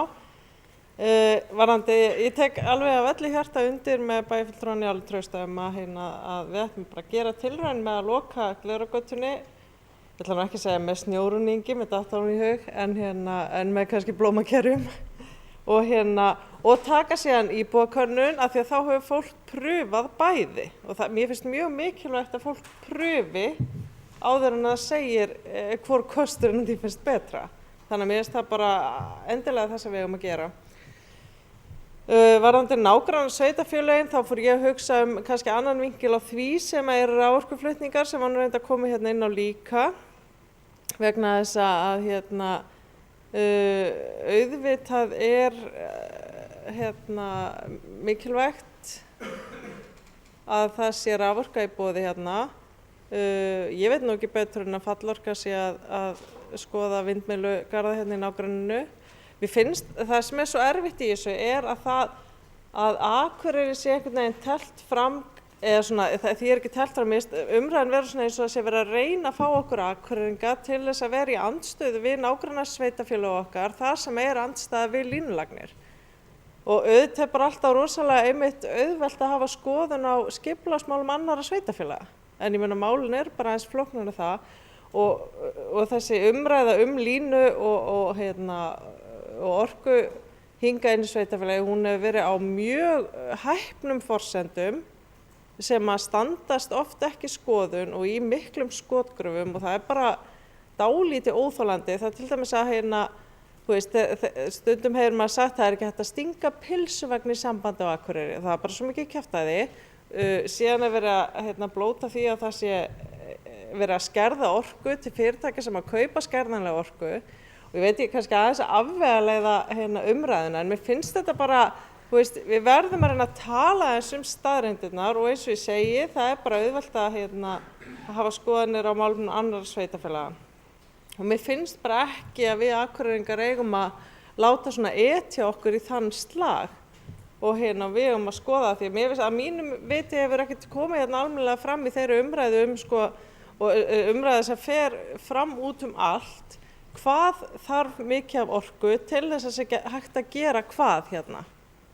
Mér finnst þessi umræða einhver óræða hluti bara, hún er ekki marktæk. En varðandi bíllaust hverfi, þá var það langaði mig bara til að útskýra það aðeins betur. Að hugmyndin bíllaust hverfi gengur ekki út á að fólk megi ekki eiga bíl sem að býr í hverfinu. Heldur að það sé bara ekki gert ráð fyrir stöðugri bílaumferð inn í hverfinu. Það er hægt að gera ráð fyrir og þetta verður að gera ráð fyrir að fólk geti keyrt bíl á húsum vegna þess að það er fólk sem getur einfaldlega ekki, fatlað fólk og annað sem getur ekki gengið langt. Það þarf að geta komið bílar þar. Fólk þarf að geta flutt til og frá húsinu, það við erum ekki að fara að bera ískápan á bakinu inn í hverfin. Það er bara ekki gert ráð fyrir stöðugri umferð inn í hverfunum. Bara svo ég skýri það og það er alls ekkert gert ráð fyrir að fólk megi ekki eiga bíla í svona hverfum. Heldur er kannski gert ráð fyrir að bílarnir séu geymdir í jaðri hverfisins og þeir séu ekki notaðir til umferðar inn í hverfinu. Það var bara þetta sem ég langaði til að skýra þess betur og koma þess inn á. Ég veit að þetta með raflínur og orkuflutninga, þetta er kannski, það er kannski svolítið asnalt að koma með þetta í lok einhverju sem maður hélt kannski að vera lok þessar umræðu og það var kannski ekki það sem ég ætlaði, það sem ég ætlaði bara að segja er að mér finnst bara, það er bara pínu flókið að standa hérna og hafa skoðanir á skipulagsmálum í öðrum sveitarfélögum. Það var ég vildi bara svona benda þann vinkil. Takk fyrir. Sóley Björk Stefánsdóttir, bæjarfulltrúi, lokið máli sínu. Næst tekur til máls Preben Jón Pétursson, bæjarfulltrúi.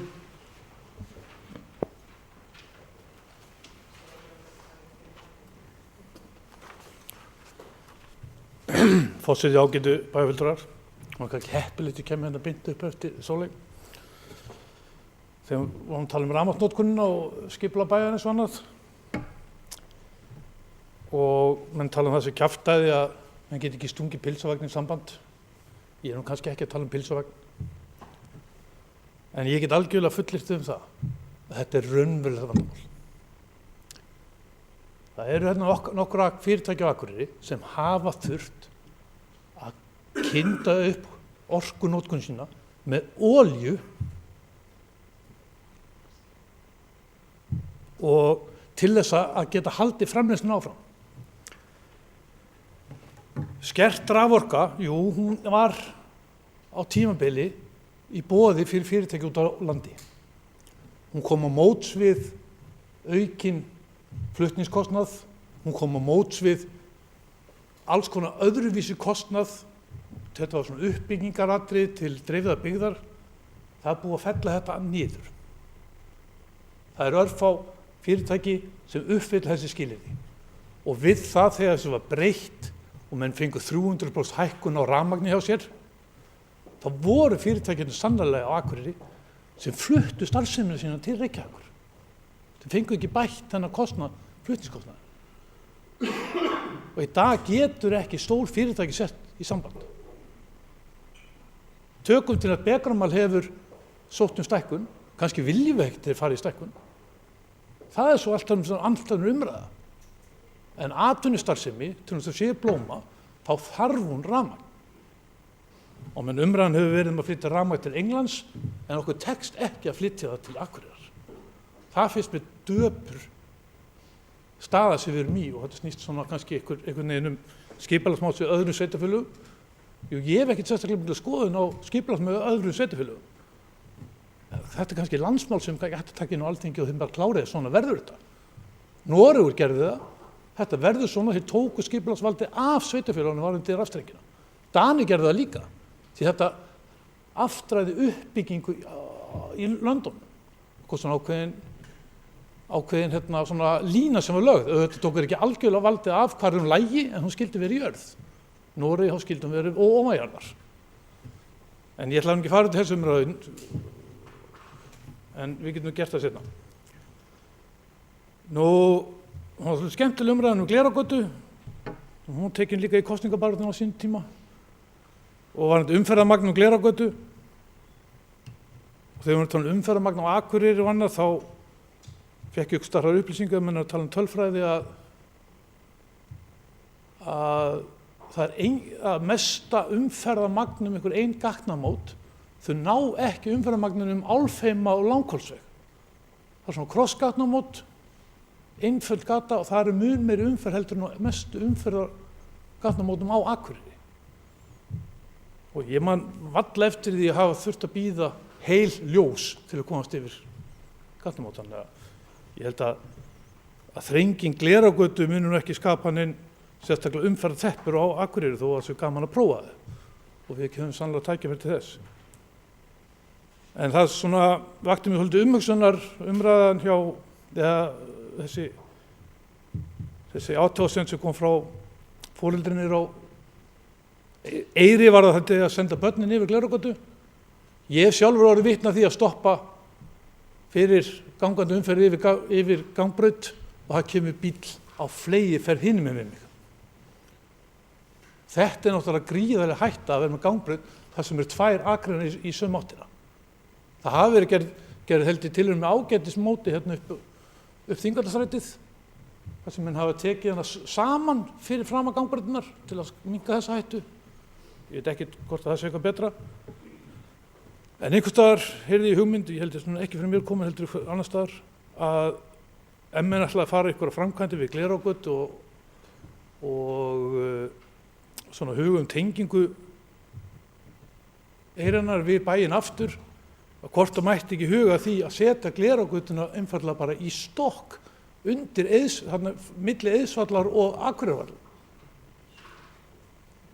Ég veit ekki hvað kostar. Þá áttu komið göngusvæði, flott göngusvæði þarna yfir. Kannski er þetta ekki dýrt. Einhvern veginn var svaka umræðan það að setja Dalsbrautina í stokk. Ég held að það hafi nú verið á mun hærra plani heldur þessi hugmynd. Það getur tengt þetta saman. Mér finnst þetta hugmyndin flott og hann sagði hugmyndin hvað hann kostar. En ég ætla að spyrja Tryggva að einni spurning sem ég gleymdi á það. Það var hérna á síðasta kjörtímabili fórum við að fara af stað með svona hugmyndir að gámagjald. Af því við erum að tala fasteignagjöld og nú hafa fyrirtæki sannarlega og þurfa sannarlega ofta á gámum að halda fyrir utan fyrirtæki sitt. Og ég nokkuð sannfærður það að flest fyrirtæki myndu gjarnan greiða eitthvað þóknun fyrir að fá að vera með gáminn á svæðinu. Og bara hvernig staðan á því, svo var þetta gámagjaldið. Takk fyrir. Preben Jón Pétursson, bæjarfulltrúi, lokið máli sínu. Næst tekur til máls Guðmundur Baldvin Guðmundsson, bæjarfulltrúi. Komið að þér. Forseti, ágætu bæjarfulltrúar. Ég ætlaði nú ekki að koma hérna upp aftur en umræðurnar spunnust þannig að mér fannst ég þurfa að koma upp. Bæjarfulltrúi Sóley Björk talaði mikið að menn var í skotgröfum varðandi sem sagt, línulagnir hér til svæðisins sem við teljum afar brýnt verkefni, þar að segja að við fáum rafmagnið á þetta svæði og hún var að tala að menn væri í skotgröfunum í þessu máli og væru sem sagt að mála þetta dökkum litum. Það bara samt engu að síður þannig að þetta alvarlegt mál fyrir okkur og við höfum verið að vinna mjög í góðri samvinnu við Landsnet, þannig að ég held að menn sé nú svona mestuleyti komnir upp úr skotgröfunum, þar að segja sveitarfélögin sem að ræðir og menn eru að reyna að finna lausnir á þessu. Það líka búið að setja reglur frá að því að bæjarfulltrúi Preben kom inn á það að þetta þyrfti að koma frá ríkinu, að ríkið náttúrulega Alþingi búið að samþykkja að ég held þingsályktunartillögu frekar heldur reglu eða sem að landsliðið vinnur eftir núna. Þannig að það eru komnar ákveðnar leikreglur eftir hvernig að þessu skuli staðið. Þannig en Preben nú að gefa mér einhverja bendingar að þetta standist ekki, en það var minnst þannig sem Landsnet lagði fyrir okkur. Það var annað sem að Preben bæjarfulltrúi kom inn á hérna í fyrri ræðusinni sem var aldrei rætt, held ég, formaður Tryggvi kom ekki inn á það. Það var svæði fyrir ofan vestursíðu. Ég fór að skoða aðalskipulagið gamla hérna sem núna í gildi og þá talað um þetta svæði sem ég hef nú líka horft til, hvort það var ekki hægt að byggja hérna fyrir ofan þessu, það er komið þannig ágætis gata og hvort það var ekki hægt að byggja hérna fyrir ofan vestursíðuna og það sagt í aðalskipulagið lýsingur í gamlu að þetta sé orðið dálítið ofarlega og þarna sé ekki kvöldsólin eða síðdegissólin nóttekið þarna. Ég veit ekki hvernig það nákvæmlega en ég held að það er sniðugt að skoða þetta akkurat í aðalskipulagsvinnunni sem að fara í gang núna, að hvort að þetta svæði ekki akkurat nýtilegt og hvort það ekki hægt að þétta byggð þarna, því eins og bæjarfulltrúi Preben bendir á þá hefur Giljahverfi verið vinsælt til búsetu. Bæjarfulltrúi Njáll kom inn á áhyggjuefni sem þróun uppbyggingar hér í kringum okkur og það að segja að fólk hlaupi til það sem að lóðir bjóðast. Ég alveg sammála því að þetta hefur verið að gera svolítið miklu mæli upp á síðkastið. Við höfum verið að sjá hérna í kringum okkur byggjast upp hverfi sem að þá íbúar í öðrum sveitarfélögum og þetta þá kannski kallar enn á aftur þá hugmynd að menn fara virkilega að skoða sameiningu sveitarfélaga. Það heldur sé bara brýnt verkefni og við erum að vinna því að ræða, ætlum okkur að ræða við sveitarfélögin hér í kringum okkur hvort að menn sjáu einhverjar samvinnu eða jafnvel sameiningar möguleika. Ég held að það sé bara brýnt og ég sé fyrir mér að Eyjafjarðarsvæðið eftir að vera eitt sveitarfélag þeirra framlíða stundur. Ég verð að segja að mér fannst asskoti gaman þegar Preben bæjarfulltrúi fyrrum kosningastjóri L-listans kom allt inn með glerauggötun í stokk. Þetta var nú helsta kosningaloforð L-listans og komum hérna í meirihluta á sínum tíma. Kannski Preben bæjarfulltrúi sem nú orðinn liðsmaður Bjartrar framtíðar að undirbúa kosningabaráttuna 2018. En ég ekki viss að stokkur undir í og það líka eitt af því sem hefur komið því menn hafa verið að minnast hérna á glerauggötuna og möguleika á því að gera tilraunir. Vissulega var það rætt einhvern veginn að gera tilraunir með glerauggötuna en hins vegar það þannig að það er ljóst að ef við ætlum að sjá uppbyggingu á svæðinu fyrir ofan eða svo kallað skipagötureit þá held ég að við séum alveg þá náttúrulega ljóst að við verðum að þrengja glerauggötuna og ég held að þrengja glerauggötuna sé ekki stóru mál. Ég sé það bara ekki fyrir mér sko og mér finnst þetta alveg fyndið hvernig við höfum byggt þessa götu með tveimur aðgreinum sitt hvoru megin, svipað eins og við gerum með Þingvallastrætið. sem er náttúrulega fáránleg gata í raun. Þannig þetta býður bara upp á hraðakstur þó þetta sé ekki hraðbrautir og þetta býður líka upp á hættu og eins og bæjarfulltrúi Pébón var, við erum öll örugglega lent í því að við erum að stoppa við gangbraut og bílar koma fram úr okkur á hinni akreininni. Það er engin þörf á þessum akreinum, 2 akreinum, það er bara mitt mat. Og það hefur líka náttúrulega verið rætt það í þessu skipulagi hérna okkar að koma hér með hringtorg hér á Gatnamót, Glerárgötu og Grænugötu sem myndi þá líka draga úr þessari umferð sem er hraðanum sem kæmi hérna inn að okkur. En ég held að við sjáum fyrir okkur þessa þrengingu, það er ekki vandamál. Síðan náttúrulega var rætt hérna eins og snjómókstur, bæjarstjórinn Njáll talaði um það, snjómókstur og það hefur náttúrulega aukist hér mikið stígar í bænum og það er líka athyglisverð tillaga frá bæjarfulltrúa Sóleyju sem hefur kannski bent á það hvort það væri hægt að möguleika að halda þessu aðgreindu.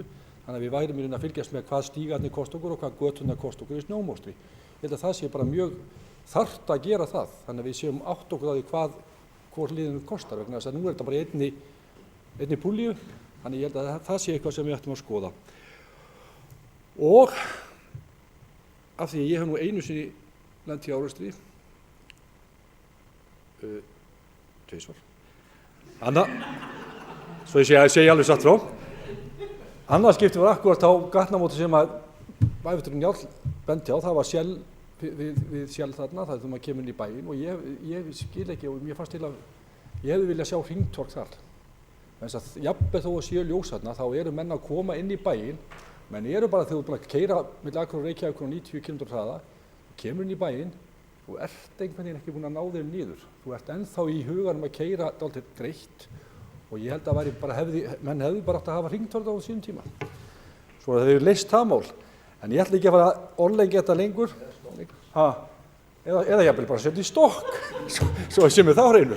Það má alltaf hugsa það. En þarna, ég ætla bara kannski að ljúka máli mín á því að ég talaði hérna áðan þegar ég var ægilegur hrósað hér öllum fram og tilbaka og bæjarfulltrúi Logi fór að setja ofan í mig að ég hef verið að tala um að við erum með svo góð skipulagsmál. Ég var aðalega að hrósa og var að skírskota til vinnu aðferða í skipulagsnefnd. En við höfum alltaf að gera betur í skipulagsmálum. Takk fyrir. Guðmundur Baldur Guðmundsson, bæjarfulltrúi, lokið máli sínu. Næst tekur til máls Sigurjón Jóhannesson, bæjarfulltrúi.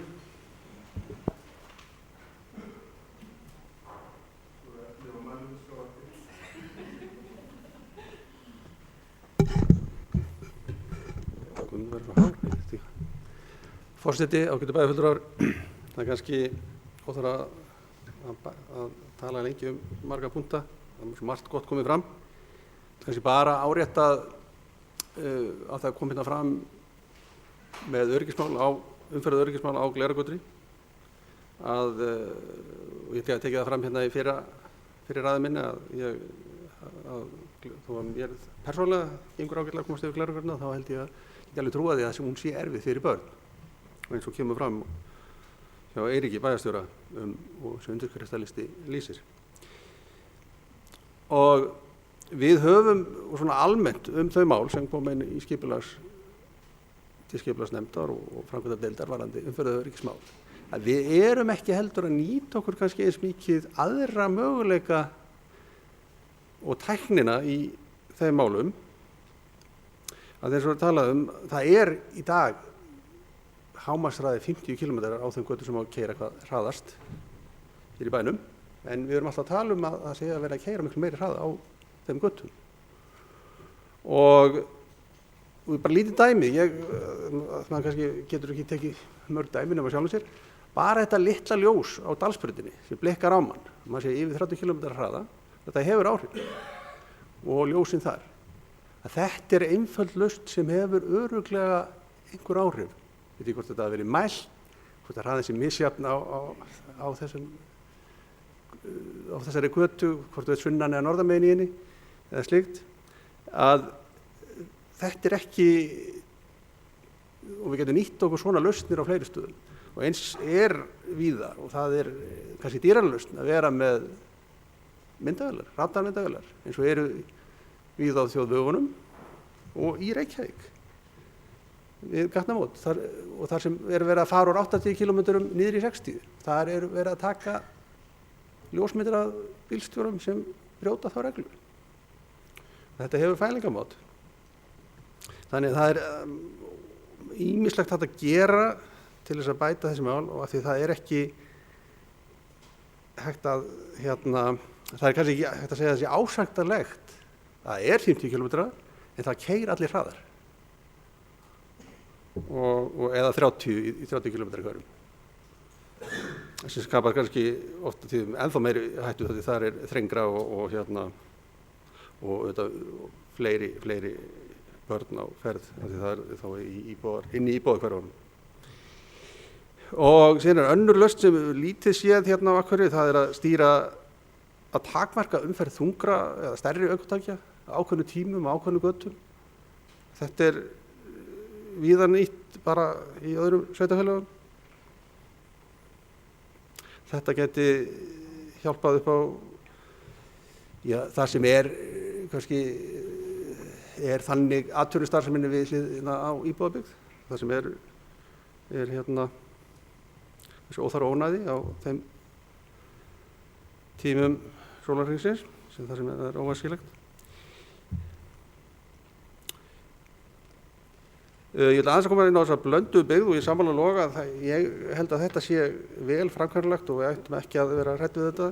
Það er mikið af atvinnurekstri sem er hávaða og lyktarlaus sem getur vel verið í sambland með íbúðahverfum og sveitarfélög í Íslandi flest byggðust út frá höfnunum í bæjarfélögunum nema þessu örfáu sem eru inn til landsins og þar var íbúðabyggðin bara við atvinnufyrirtækin og síðan þróast þetta hægt og rólega þegar byggðirnar stækkuðu við fórum að vera með úthverfi.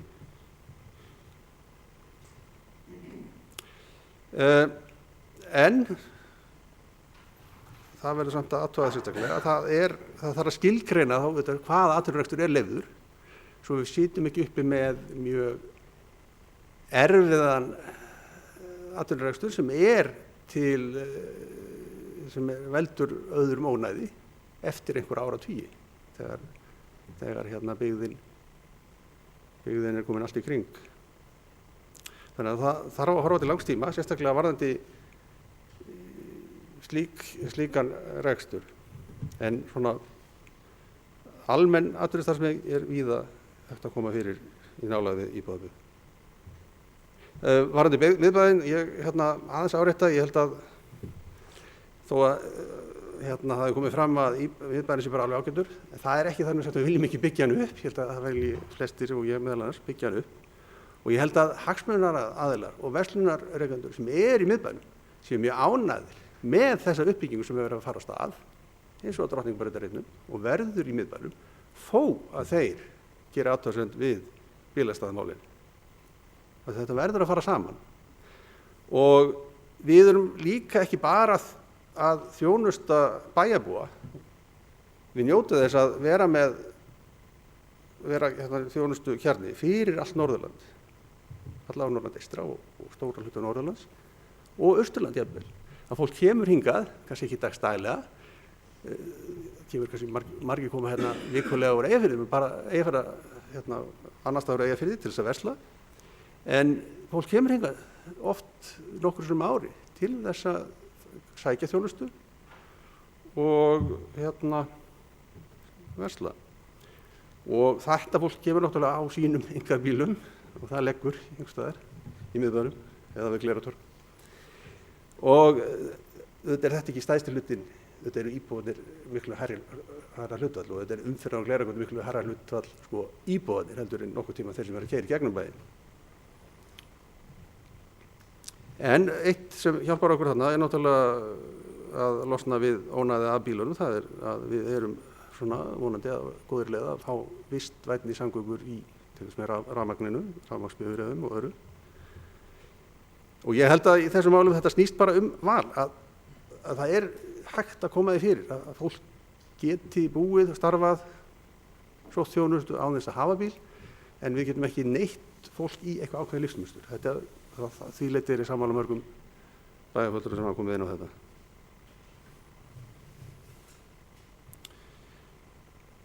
Það er varðandi Oddeyrina. Aðeins það sem bærinn getur gert án þess að það séu skipulagsmál. Þegar nú er oft talað á neikvæðan hátt íbúðabyggðina þar, allavega hluta hennar og hluta af atvinnusvæðanum. Bærinn á náttúrulega að vera með kröftugri athugasemdir varðandi lóðir, tiltekt á þeim og frágang. Og annað mál sem var nú held ég sérstök fjárveiting í varðandi bifreiðar sem eru ónothæfar og eru á lóðum í bænum, meðal annars Ottarinni. Ég sé þessar bifreiðar ekki að hreyfast, þrátt fyrir fjárveitingu upp á held ég 2 milljónir hér í fyrra. Ég veit ekki hvort það sé búið að gera eitthvað í þeim málum. En þetta pirrar auðvitað íbúana á þessu svæðum að sjá ekki neitt frumkvæði. Hvort að það sé í gangi einhvers staðar, fólk verður ekki vart við það. Það er það sem er.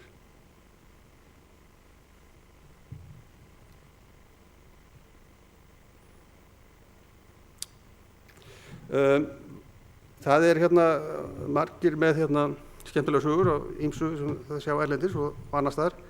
Og það eru þetta til ýmsar lausnir og fólk kannski veðja aðeins úr einu í annað. En það eru til hverfi þar sem maður hefur, eins og til þess bara í Oslo, Ankerbyrgjunni, þar sem er svona hverfið sem er ekki mjög bílvænt, það er svona göngukverfi og bílakjallarar. En þar hafa íbúarnir þá komið sér upp þau formi að vera með kannski sameiginlega bifreið sem fólk leigir síðan bara þegar þarf að bílabifreið að halda. Þannig að þetta getur verið möguleiki fyrir þá sem eru kannski ekki stöðugt í að ferðast á milli landshluta eða fara upp á hálendið eða slíkt. Það er svo margir sem vilja eiga sem bíl vegna þess að þeir eru kannski ekkit endilega keyra innanbæjar en þurfa að hafa bifreið, sitt bílastæði og líta á þessi frelsismál.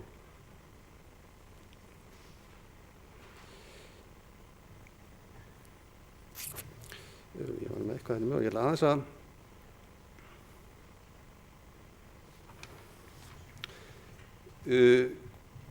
að kom inn á, ég ætla ekki kannski ræðingi um stokkina, ég bara rifjast upp að einhvern veginn var ég á ferðalagi og ætlaði að keyra frá Frakland til Spánar og var á leiðin á flugvöllin í Barcelona og hafði ekki skoðað þá borg og sagði, nú keyri ég gegnum Barcelona og sé þarna eitthvað fallegt á leiðinni. Þegar nálgast Barcelona, þá allt í einu var með dæmt undir í göng eða stokk. Þannig ég sá náttúrulega aldrei neitt þarna í Barcelona. Aftur móti komið þar seinna og það er mjög skemmtileg gönguleið alveg á höfn og lítil umferð, en hún er bara alveg fyrir undir fótum hans. En það er kannski ekki saman að jafna því sveitarfélagi og okkur í stærð. En varðandi gleraugnirnar, það var líka gert ráð fyrir því í skipulaginu að það væri hægt að taka tilbaka og ef hún er í þrengd, það væri hægt að ef á þyrfti að halda síðar meir.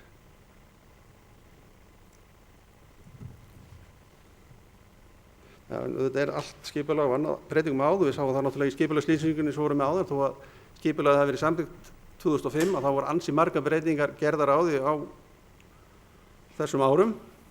Þannig að þó við sem að fara á stað núna með þessa aðalskipulagsvinnu sem áætlað er að ljúki í september 2017, þá er það náttúrulega ekki endalegt þannig að aðalskipulagið mun ekki breytast neitt fyrir 2030. Þetta breytist það á því tímabili ef við þurfum að breyta og þurfa þykir. Aðeins eftir að þessum innviðum við það sé orkunni og rafmagninu og öðru, að við njótum þess svolítið að bærinn okkar er staðsettur hér. Við erum með hringveginn í gegn, við erum með byggðalínuna hér í gegn, við erum með ljósleiðarahringinn hér í gegn. Þannig að við erum mjög vel staðsett upp að nýta þessa þjónustu fram og tilbaka í báðar áttir og fá fólki hér í gegn. Þetta. Það eru önnur bæjarfélög sem kvart undan því að þau eru á jaðrinum eða til enda. Ég tala ekki eins og sveitarfélag á Vestfjörðum, við getum bara séð Sauðárkrók þó það sé ekki langt frá hringveginum, Siglufjörð. Að þetta eru bæði kostir og gallar og þetta er ekki þjóðvegurinn hér í gegn er ekki bara fyrir okkur. Byggðalínan er ekki bara fyrir okkur. Og fjarskiptakerfi er ekki bara fyrir okkur. Þetta er landsdekkjandi. Þetta er kerfi fyrir alla landsmenn. Þannig að við verðum svona að þegar við gerum hérna kröfur á önnur sveitarfélög, þá verðum við náttúrulega líka að leyfa að taka til þess að við erum hluti af samfélaginu á landsvísu varðandi þessi mál. Alveg eins og önnur sveitarfélög sem hérna eru kannski á móti þessum þáttum og eru kannski, þau er líka þá kannski bara þannig í landi að þau verða að taka þátt í uppbyggingunni. Þó að menn geta náttúrulega deilt útfærslur. Og í þessari skipulagslýsingu er náttúrulega minnst á og tekið til og ætlað stila við vinnum aðalskipulagi með landsskipulagsstefnuna, svæðisskipulagið, kerfisáætlun og landsnets og orkunýtingarkosta og annarra stefna sem er á landsvísu. Þetta er allt tilgreint í þessu skjali sem vorum að samþykkja hérna fyrir á fundunum.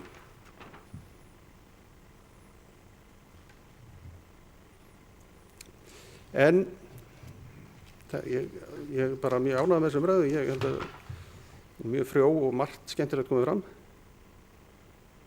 og ég læt þetta duga. Takk. Sigurjón Jóhannesson, bæjarfulltrúi, lokið máli sínu, orðið er laust. Þá tekur næstu til máls Tryggvi Már Ingvason, formaður skipulagsnefndar. Og lýkur umræðu.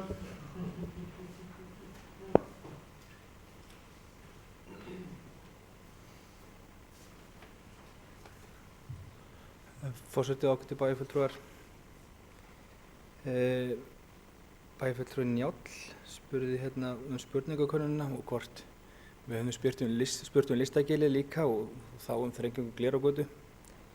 Já og nei, við spurðum vissulega Listagilið og ég með frekar ráða niðurstöður og ég treysti mér svo sem ekkert að túlka þar of mikið hérna akkurat í dag, en það var allavega stór hluti á móti lokunum, en hvert endalegt prósentu hlutfall treysti ég mig ekki til að segja. Hópurinn sem er að vinna að tillögum takmörkun umferðum í Listagilið og Hafnarstræti hafði hins vegar ekki Glerárgötu til umfjöllunar og þar af leiðandi gerðum við ekki Glerárgötuna, spurðum við ekki þrengingu Glerárgötu í þessari spurningakönnun, enda Glerárgötu og hönnun hennar búin að fara í gegnum langt skipulagsferli og mínu viti erfitt að gera spurningum svona einstaka þátt heil skipulags sem nánast stendur og fellur með Glerárgötunni, þetta miðbæjarskipulag. Og það væri nær ef maður fær út í þetta, spyrja bara bæjarbúa allt skipulagið, eða spyrja þá bara allt skipulagið í heild sinni, leggja það í atkvæðagreiðslu. Það var þetta gert í skipulagsferlinu og það kom minni með 2 athugasemdir og varðandi miðbæjarskipulagið. Hvoru þeirra var gegn þrengingu Glerárgötu, önnur þeirra var meira að segja með Glerárgötu, eða þrengingu Glerárgötu, með því að þar var ákveðin spurningakönnun gerð. En svo má líka velta því fyrir sér tilraunir með lokun Glerárgötu, þá margir segja á neikvætt við það að þrengja Glerárgötuna og vilja pröfa þetta. Ok, við getum pröfað þetta og við erum opin fyrir því að pröfa þetta. Við rætti þetta hérna við Loga og bæjarfulltrúa Loga og bæjarfulltrúa Guðmund hérna áðan að bara auðvitað að prófa eitthvað svona. En við erum samt að passa okkur á því. Við erum bara að prófa einn hlut af stóru skipulagi. Við höfum ekki þétta íbúðabyggð í miðbænum til þess að skemmta okkur eða njóta, samhliða því að okkur finnst eitthvað neikvætt af þrengri Glerárgötu. Og mér finnst þetta svolítið erfitt að dæma bara þennan þátt skipulagsins. En svo er komið hérna framfæri að meirihlutin er jákvæður gagnvart því að prófa þetta. Og það er í takti við umræður sem fór hérna fram á síðasta ári og svo aftur núna. Og Glerárgata í stokk, mér finnst þetta ekkert vitlaus hugmynd. Ef við horfum 50 ár fram í tímann, ég er meira að kasta fram þeirri hugmynd og ég gera það hérna bara, af hverju ekki göng frá gatnamóti Þórunnarstrætis og að samkomuhúsinu eftir 50, 70 ár, þegar landverð voru það mikið að við höfum efnaði. Þetta er ekki klöpp, þetta er malarunningur sem auðvelt að fara í gegnum ef við hugsaum bara langt fram í tíman. Og þá verður kannski bæjarmyndin svipuð eins og Sigurjón lýsti í Barcelona, umferðin einhvers þar í hvarfi. Bæjarfulltrúi Preben spurði gámagjald. Við erum að fara í vinnu varðandi verklagsreglur og stöðuleyfi gáma og ég geri ráð fyrir að þetta komi bara upp í þeirri umræðu. Ég man ekki eftir að hafa ég hef ekki tekið þátt í umræðum sérstökum gámagjöld, en við höfum oft rætt þetta í skipulagsnefndinni að við þurfum að setja skýrara reglur, þá sérstaklega fyrir embættismenn okkar til þess að fara eftir þegar sótt stöðuleyfi. Sigurjón spurði hreinsun bílhræja og þann pening sem hann veitt við átaki og ég bara sammála honum. Ég kallaði eiginlega eftir einhvers konar skýrslu varðandi þetta átak og mun spyrjast fyrir þetta. En þetta eitthvað sem við þurfum að standa okkur betur í og vonandi gerum við þetta næsta ári líka. Við erum duglega að taka til í kringum okkur.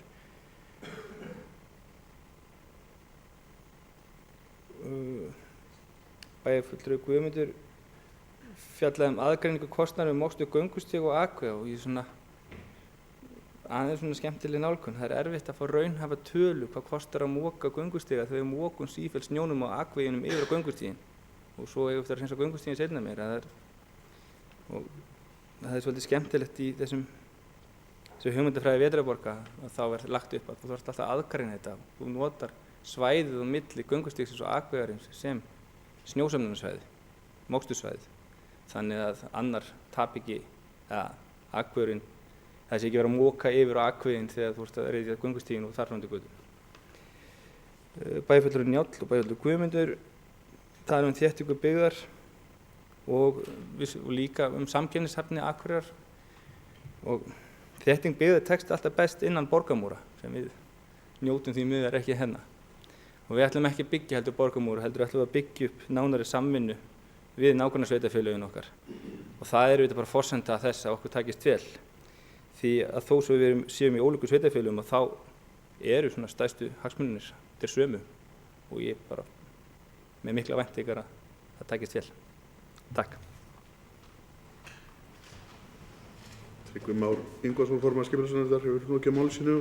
Þá segjum við þessari umræðu lokið. Þá það næsti dagskrárliður í útsendingu dagskrá. Skýrsla bæjarstjóra. Eiríkur Björn Björgvinsson bæjarstjóri tekur til máls. Forseti, ágætu bæjarfulltrúar. Síðasti bæjarstjórnarfundur var haldinn 2. febrúar síðastliðinn.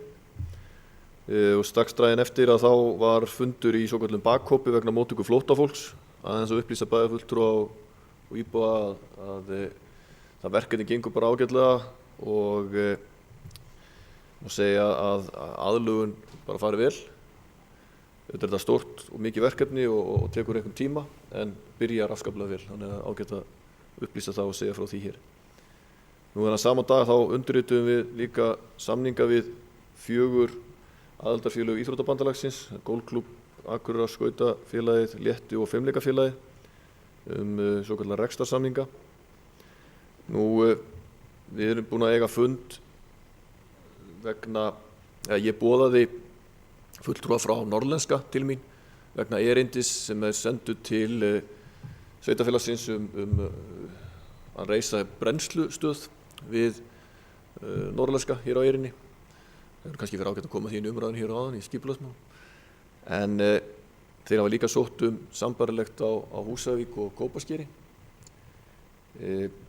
Skipulagsnefnd hafnaði þessari ósk þeirra en ég ræddi við þá og fór aðeins yfir rauninni þessar hugmyndir þeirra og framtíðarsýn í þessum málum. Þeim líka kallaði aftur á annan fund sem við erum búin að halda núna sem undirbúningsfundur vegna komu umhverfisráðherra, þar sem á að fjalla eftirfylgni með svæðisáætlun. Sá fundur haldinn sem sagt, það framkvæmdastjórar 18 sveitarfélaga sem koma að svæðisáætlunum málefni úrgangs sem munu eiga þennan fund með umhverfisráðherra. Og þar förum við sem sagt í eftirfylgdina eins og var rætt hér á sínum tíma í bæjarstjórn varðandi svæðisáætlun. Meðal annars brennslustöðvarnar og einnig það hvernig ráðherra hyggst í rauninni hvers konar stefnu ráðherra hefur einfaldlega í þessum málaflokki, því að okkur skortir einhverja stefnu frá stjórnvöldum til þess að fylgja málum almennilega eftir. Og þessi fundur með umhverfisráðherra verður haldinn núna í næstu viku 25. febrúar.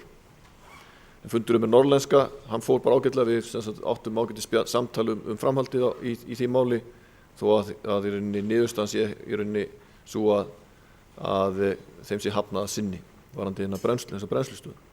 Við höfum verið að vinna í aðgerðahópi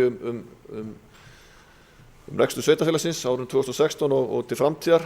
Það er heilmikið vinna verið í kringum það. Og þá er ágætt að minnast á það að ég satt fjarnámskeið í kynjari fjárhagsáætlun sem haldin var hér í síðustu viku og eins líka satt í fundi í Reykjavík málþing íslenska fjölmenningu, en Akureyrarbær styrkti einmitt málþingi og það var haldið í Háskóla Íslands og var fjölsótt.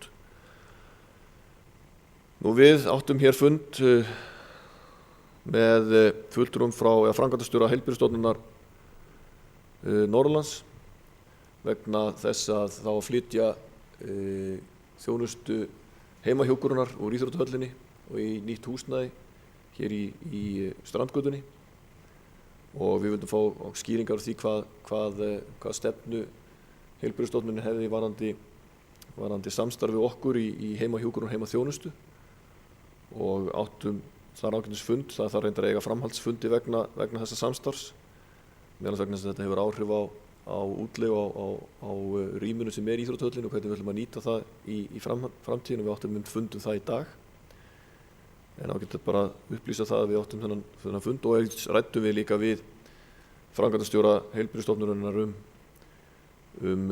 öldrunarþjónustu á þeirra vegum og hvernig þau sjá hana fyrir sér hér í sveitarfélaginu.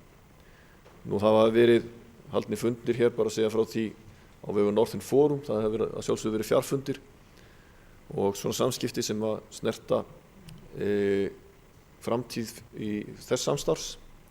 Svo kom öskudagurinn inn í þetta og hann er svona nokkuð hefðbundinn hjá bæjarstjóra. Það er að taka á móti fólki aðalega börnum sem að syngja hér á bæjarskrifstofunum.